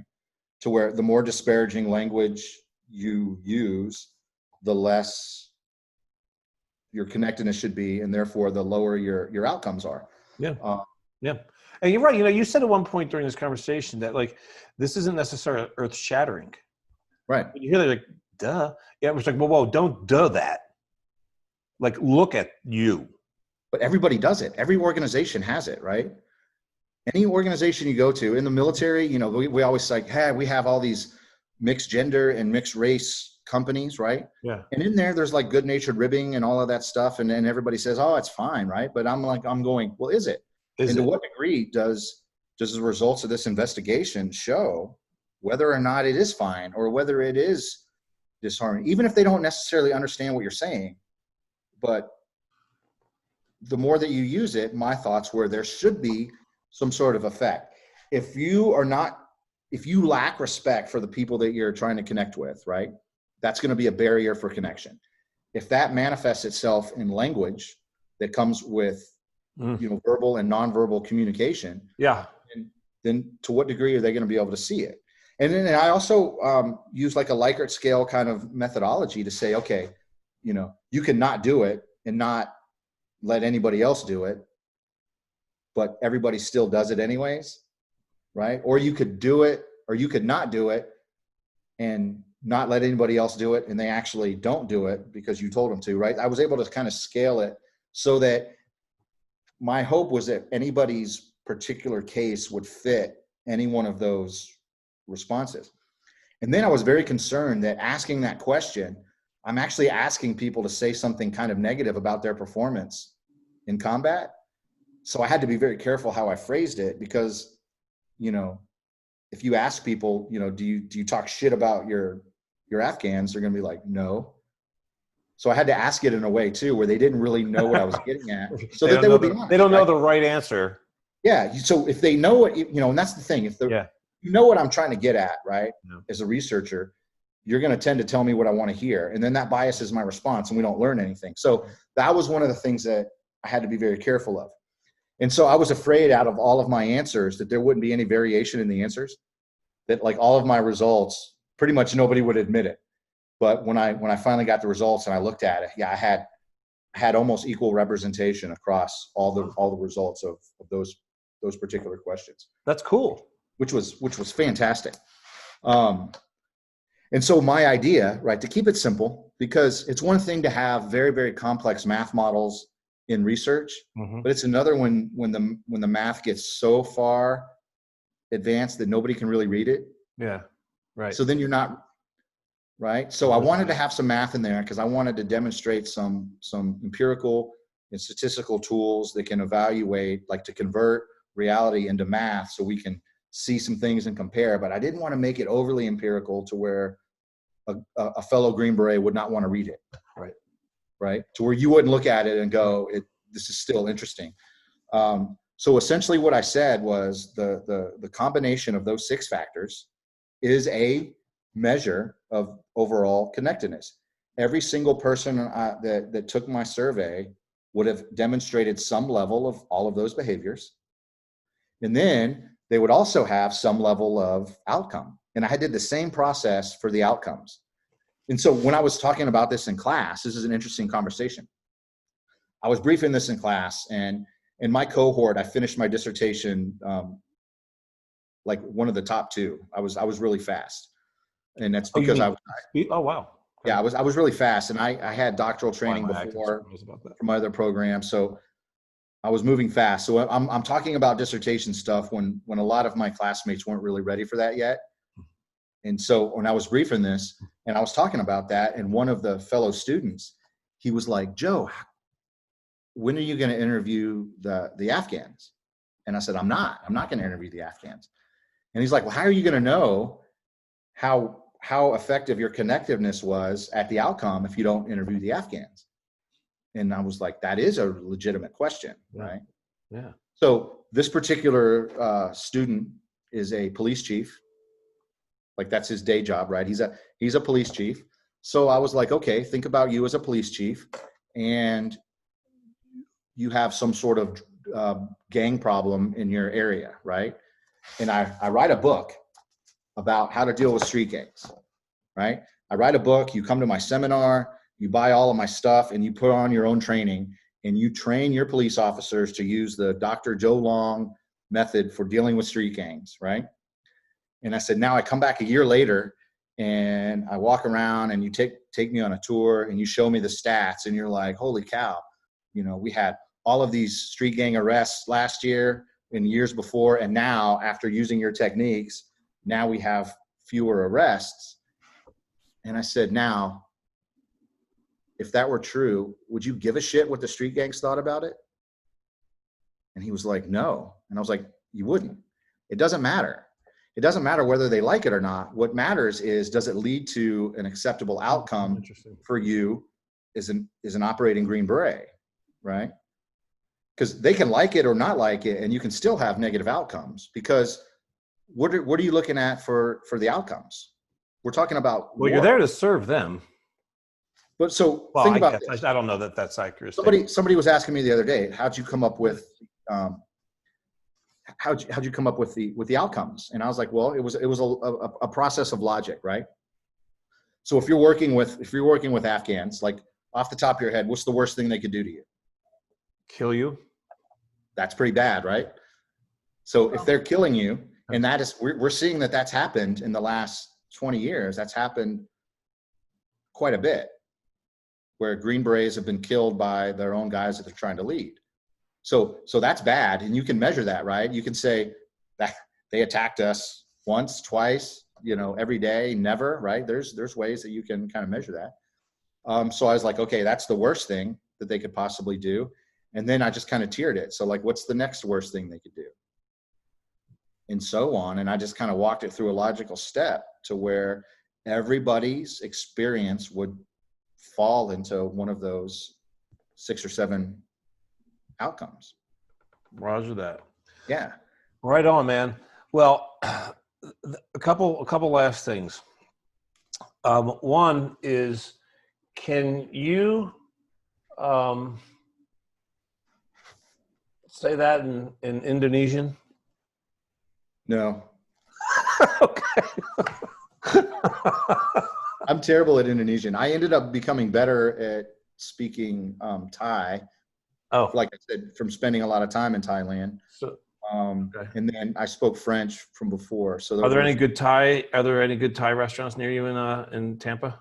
not bad. Yeah, not Do bad. Thais do you pretty ever well. order? Do you ever order in Thai? Yeah, I try to order in Thai as much as possible. They look at you and go, It's wow, great. very impressive. Most people can't speak Thai, so you can say anything you want, and it'll sound like you speak really, really well. You can, and they're so polite that Very handy. yeah. But let me tell you what the results were, because that's the part. Oh yeah, okay, so that seems relevant.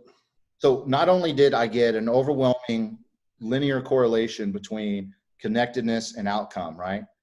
There was absolutely no crazy outliers. There was no case of somebody that had really low connectedness and great outcomes. And there was no case of somebody that had really great connectedness and bad outcomes. Like it was really linear. But each one of those pieces of the 6 subfactors of connectedness has, when you work the math model, it has a coefficient in front of it. And that coefficient represents how impactful it was into the model, which in shorthand, it means how important it was. So there's a number, right? So I can put them now in order of which one of those behaviors had the most effect on connectedness.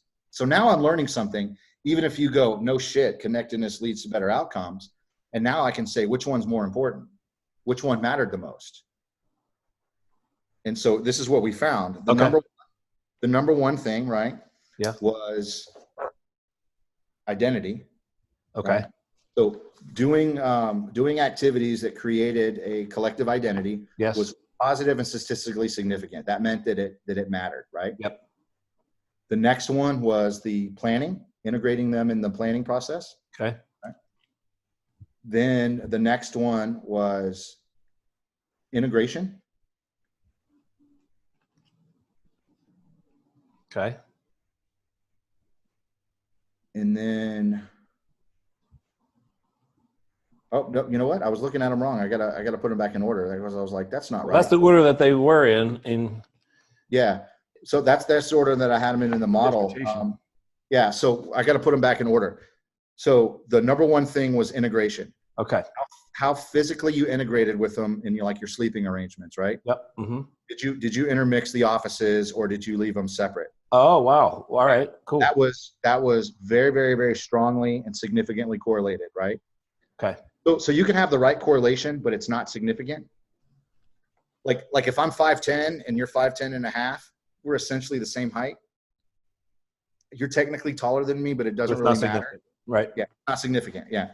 So integration, number one thing, highest thing, and it mattered. So the first thing you would do if we were to fly around and look at teams that are trying to lead guerrillas, you would be like, why are you not integrating? Like, this is going to save your life, man. This integration really matters. The second one was speech. How you talk about them. And that surprised me. I thought it would matter. I didn't think it was going to be that important. Wow. So integration. Wow, that's huge. Positive. Yeah. Speech was negative because it was a negative. The variable was structured to where, negative was the way it was going to look out. But yeah, it was almost as high as integration, and it was statistically significant. So that means that's the easiest thing in the fix, right? Go in there and stop tolerating. Stop saying dumb shit. Stop saying dumb shit. Like, stop it now. Yeah. Stop it now. And we do it. You see, even political leaders will say things about our partner forces that has that kind of effect on there. It's the simplest thing to fix, and it has a huge impact in the overall model. Well, that's good news. Integration, like you got to share space with them. Then the third one was identity. Identity had a positive slope, but it wasn't significant. Okay. So those kind of things mattered. Then planning, same thing, positive, not significant. But here's what blew my mind. Dining and culture both had negative slopes. What does that mean? So that meant that I thought that the more you ate with them, the better that would be. Well, what my results showed that eating with them actually has a negative effect. What? Yeah. But it wasn't statistically significant. So what that means when that happens, it's great when that happens, because that means that Okay, there was enough to show that there was a negative slope. Like the more I eat with you, the less you like me, but it wasn't enough to be statistically significant. So that's something that I can research more. So then I'm developing kind of an alternate hypothesis. Like, what could possibly explain that? Right. So here's my thoughts on that. So if I have a pre-existing positive feeling about you, eating with you will probably enhance that positive feeling. If I have a pre-existing negative feeling about you, eating with you will probably enhance that negative feeling, right? Nobody wants to eat with a boss who's an asshole. So that opens us up to more things that we can explore in that context. And so that's also something you can think about with your business, right? To where maybe I should work on building a rapport first before we introduce some of these fancy ass some of these kind of things where dinners. You force people to go to lunch with you, where you're like, hey, everyone's going to lunch with me, Michael Scott style, right? Where everybody's going, but they hate it. Or, and it's something to think about. It was really fascinating, really interesting. And then the final one was cultural, and it was the same thing. Sharing their culture had a negative effect on them, but it wasn't significant. So that means that there's more that we can learn about it. And I think it's probably the same thing, right? If you haven't built a baseline sense of connectedness with me, then probably, and at this point we're guessing, this is why we would have to do more research. And no research is ever done, but that's why you would say, okay, probably, a great example is that participating in their culture when you don't have connectedness with them just comes across as disingenuous. So we could test that. I didn't realize, obviously, because I was about to wrap it up before you even got to talk about the results. I actually was making the assumption and this is because I couldn't find the entirety of the dissertation, that the results were that these 6 things were significant. They're not. No, remember, it was all a guess. It was all a guess. All hypotheses, yeah. So, all right. So integration, speech, and identity, shared identity. Living together, spending time together, being mindful of the language you're using. Stop saying dumb shit. Yeah, that was the number 2. That was the number 2 most important thing. And number 3 was creating a shared identity. Yeah. So like leaders listening to this, those are 3 simple takeaways for you to invest in. Yeah, everybody start living together, create a commune. Yeah. It's not hard. And and so the idea is some people are like jerks to their folks, and then they go have lunch with them and they walk away and they're like, well, I'm a great Green Beret because I just had lunch with these. Right. Whatever word you use, and then it's like, no, that actually has a limited effect. Or a damaging effect. Yeah, I mean, you're going in the wrong direction. Stop You'd be better off just leaving them alone. Creating a shared identity. Yeah, that's really cool. Okay, how do people access your dissertation? How do we do that? Because I wasn't able to do it in the research that I did. Although there was one source that said click, but I don't want to, Yeah, so I think ProQuest. This is a printed version, but ProQuest, all dissertations go into ProQuest. I think they're ProQuest. Yeah, I think they want to charge you. I thought there was a free version out there on like Google Scholar, but there's not. So probably you can get it from ResearchGate. Well, I went there, right? Yeah, I need to go and the only thing is like, do you want like people clicking? There's a button that says request PDF version from the author, which is you. Yeah. So what I need to do is just have the PDF version posted so that everybody can go read it. Because if it stops you from asking me for it, then you're not going to read it. And if you don't read it, then you're not going to get it. Intended effect of right. But in the absence of, that would be really fun and cool. Like I want it. Yeah. Okay. And I bet there's some other people who geek out on this stuff that would want it too. Right. So that'd be cool if we could do that. It's certainly interesting. Yeah. So I will go fix that because that's the best way. It's posted. Anybody can get it because you want, like I said, you want people to read it. So in other words, I'll send people to ResearchGate. Just Google ResearchGate, and then in the search box, which is right there, put in the title. Right. Yep. The Guerrilla Leader Theory. And you know what the problem is when I look at it, because it's my ResearchGate account. When I look at it, I see it, but somewhere in there, okay. yeah, they doesn't let you see it, and they want you to ask me. They And asked yeah, me and a few questions. I I had want to go in anyone and like just listening go right kind of now. visit as a guest. I didn't like formally Yeah. join it or anything. I just said I'm like I'm a non-science dude, and I'm just Yeah. But I want anybody who's listening now, if they want to read it, to read it. Everybody, dissertations are a thing. Everyone says like, hey, I'd like to read it. And you can, even my dad, like when he was like, whoa. you see people's eyes light up. Like my Yeah. friends I ride motorcycles with are like, yeah, brother, I'm going to read your. Yeah. Right. And then they Some start, people may be interested. I am. I want to look through. I'm not. It's not to say I'm going to understand the whole it doesn't thing. hurt my feelings because that's what doctoral dissertations are like that. Well, I'm just interested in is. some of its elements. I could just reading some of the things that you wrote in there, because I was able to read the table of contents, and some of it really grabbed my attention. Some of it seemed like I don't know if I'm interested. The in stuff that. in the Like, beginning. oh, I'd love to know about that. Yeah, So you don't want to bury the lead. Like you want it to kind of say in the abstract, like this is what I was exploring, this is what I was looking for, this is kind of what I found. Read more. So it's there, right? And it's an interesting exploration of one context. But I do think that these results are very transferable to people in other contexts, right? So I hope so. I mean, that was the point. It's combining businesses, right? Yeah. That's the name of the game out there. So if somebody's doing it, and if they're over there renting a new building and they're moving two previously separate companies under one banner, and maybe they'll be like, let's actually put this guy in charge of all of these. Move in together. Mix these things around. Try to put people in. Mix them up, and then oh man, what kind of things do we have? Because everybody That's a cool logo. question. That's a cool question. Everybody a mug, and everybody's drinking out of a mug that has the logo on there. Yeah. Right. Which is one symbol of a collective identity. And then you say, hey, we're all the mule kicking family, right? But how do you add teeth to that, right? Well, there's more, These are great questions. This is good stuff. Yeah. All right. So you have a presence on LinkedIn. If people wanted to like just connect with you, right? LinkedIn. And know more about you or communicate with you, how else should they connect? I'll put your LinkedIn. Yeah. So LinkedIn's always good. And folks, like when I was talking to Del Nero's team, yeah, they were able to find me right off the bat. And I have it on there. It's Dr. Joseph E. Long. On LinkedIn. Yeah. Your LinkedIn profile is awesome.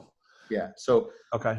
You can find there. I have some of those things posted there, and Google Scholar. So if you go into Google and you do Google Scholar, it takes you to a scholarly section of Google. Well, that's where I saw the preview of your dissertation. But like I said, it was only the first 11 pages. I got to get that fixed. And then there's also a thing on ResearchGate, and essentially that's a place where scholars set up.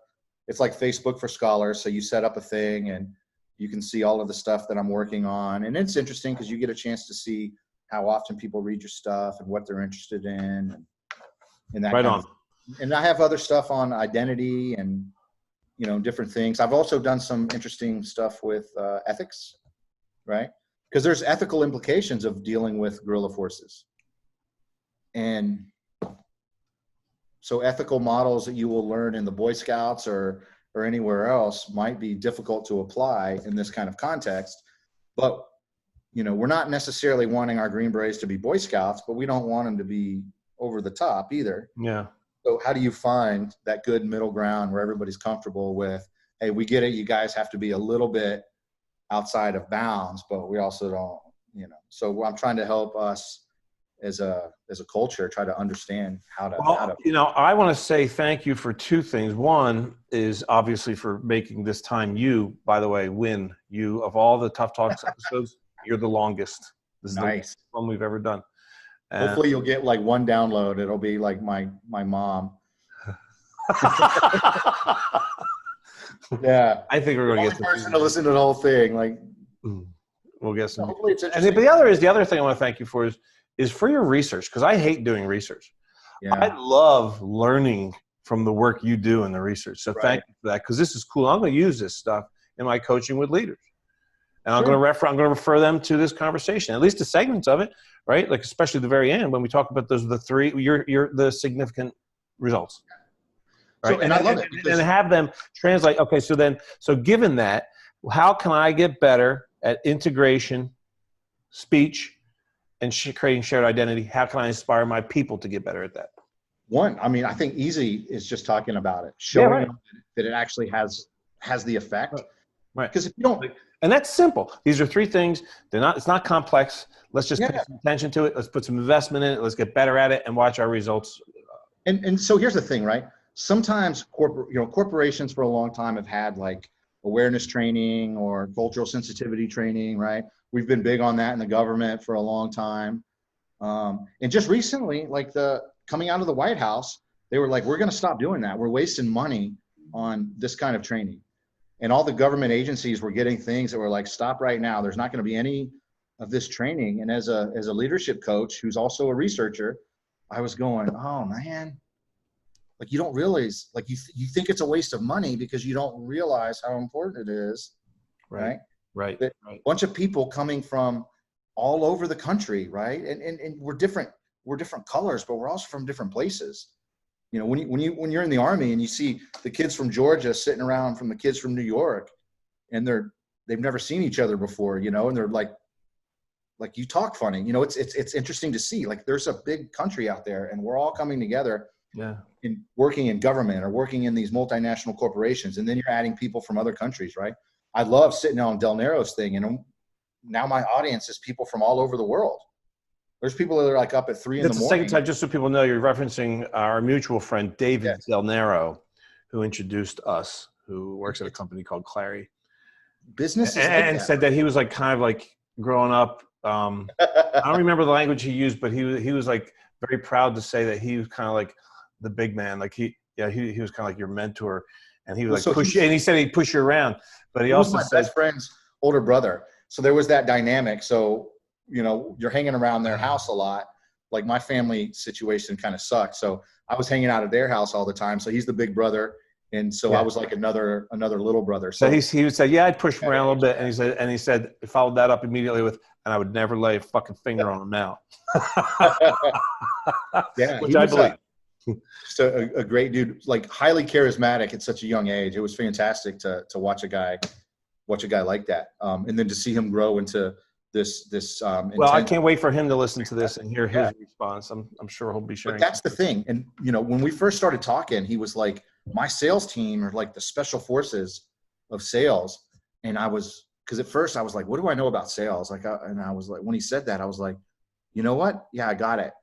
Because it's about overcoming the same obstacles, right? He's got people on time zones all around the world operating. Everybody's selling the same thing, but they're all operating in these very unique ecosystems, and they're all having to be very adaptive to the micro. Man, have you guys ever, you and he, ever talked about these results of yours?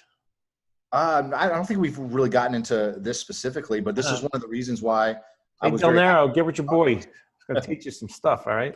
Because once you see that, then you go, wow, this actually matters in wherever, right? So just like we talked about, you don't sleep with them. And I was like, yeah, but you merge companies all the time. And if that helps some business out there have a little bit better time to overcome or to gain an advantage against a competitor faster than somebody else, then you have a better chance of winning. So if I was going to include in my verbal address to you, your rank, as well as your degree, right? What would the order be? How does that work?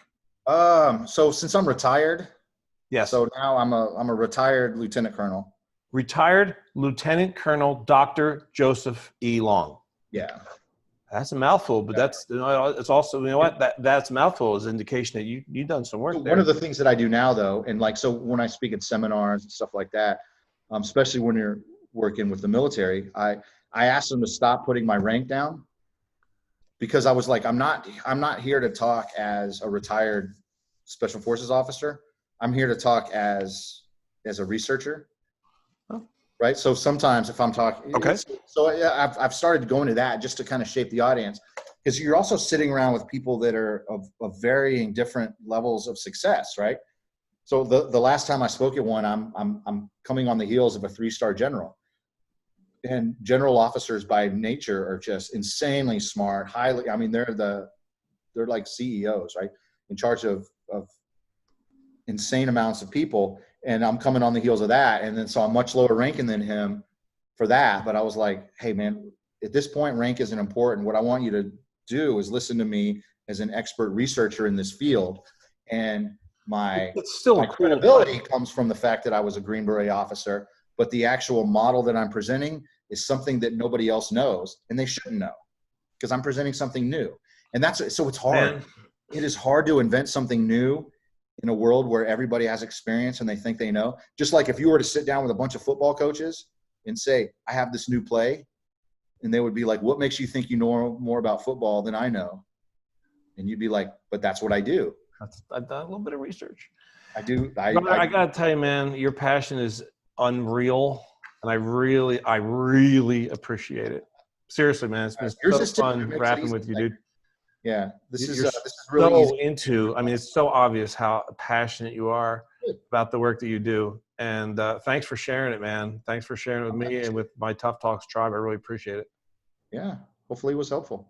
I'm sure it has been, and it will continue to be. Yeah. But hey, even if it's not, it's good to know, right? Yeah. We'll do some double blinds on this shit. Actually, really, one of the things one of my advisors asked is like, what if you're wrong? And I was like, if I'm wrong, this is even more important because we need to know that it doesn't matter. And then maybe we need to learn how to be more transactional, right? Maybe we need to learn how to leverage like power and money instead of relationships. Because we're assuming relationships matter. And if I found out that they really don't, then we need to understand that so we can get busy. But it turns out relationships they do, matter. but they matter. So now we learned something. Illustrating that and making that unambiguously clear and scientifically supported.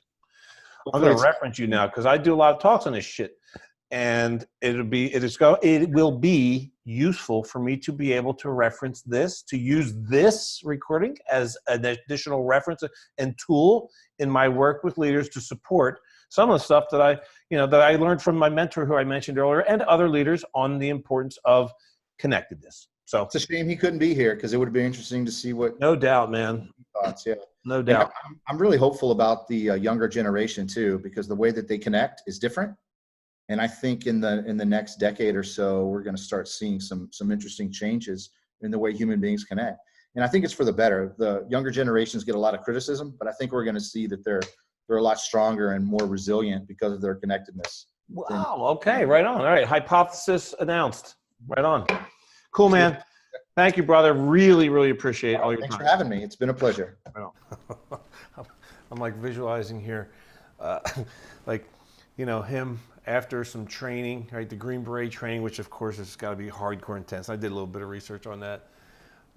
So it's like after they spend the day crawling the floor of the Red Sea, right, in gear, in training, and afterwards, they're all back and they're trying to recuperate, and Dr. Joe's geeking out on his thoughts, like, something that I observed, but I don't know if it's significant. And they're like, dude, I'm gotta just get some freaking sleep over here.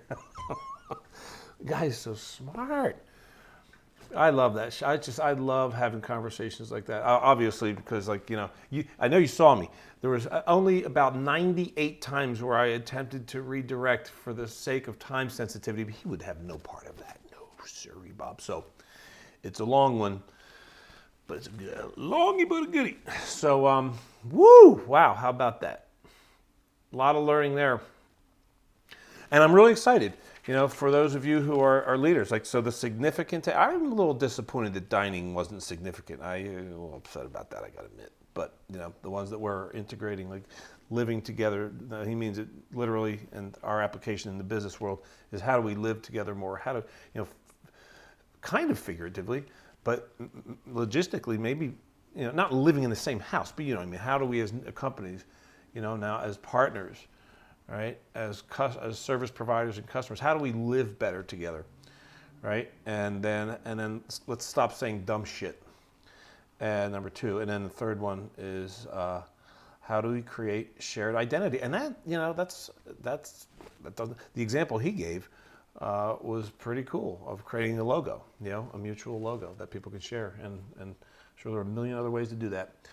So thank you, Dr. Joseph E. Long, retired lieutenant. Oh boy. Well, he didn't want to use his, he didn't want to use that in his title anyway, his rank. So Dr. Joseph E. Long. All right, you guys, thanks for tuning in. Until next time. Create miracles.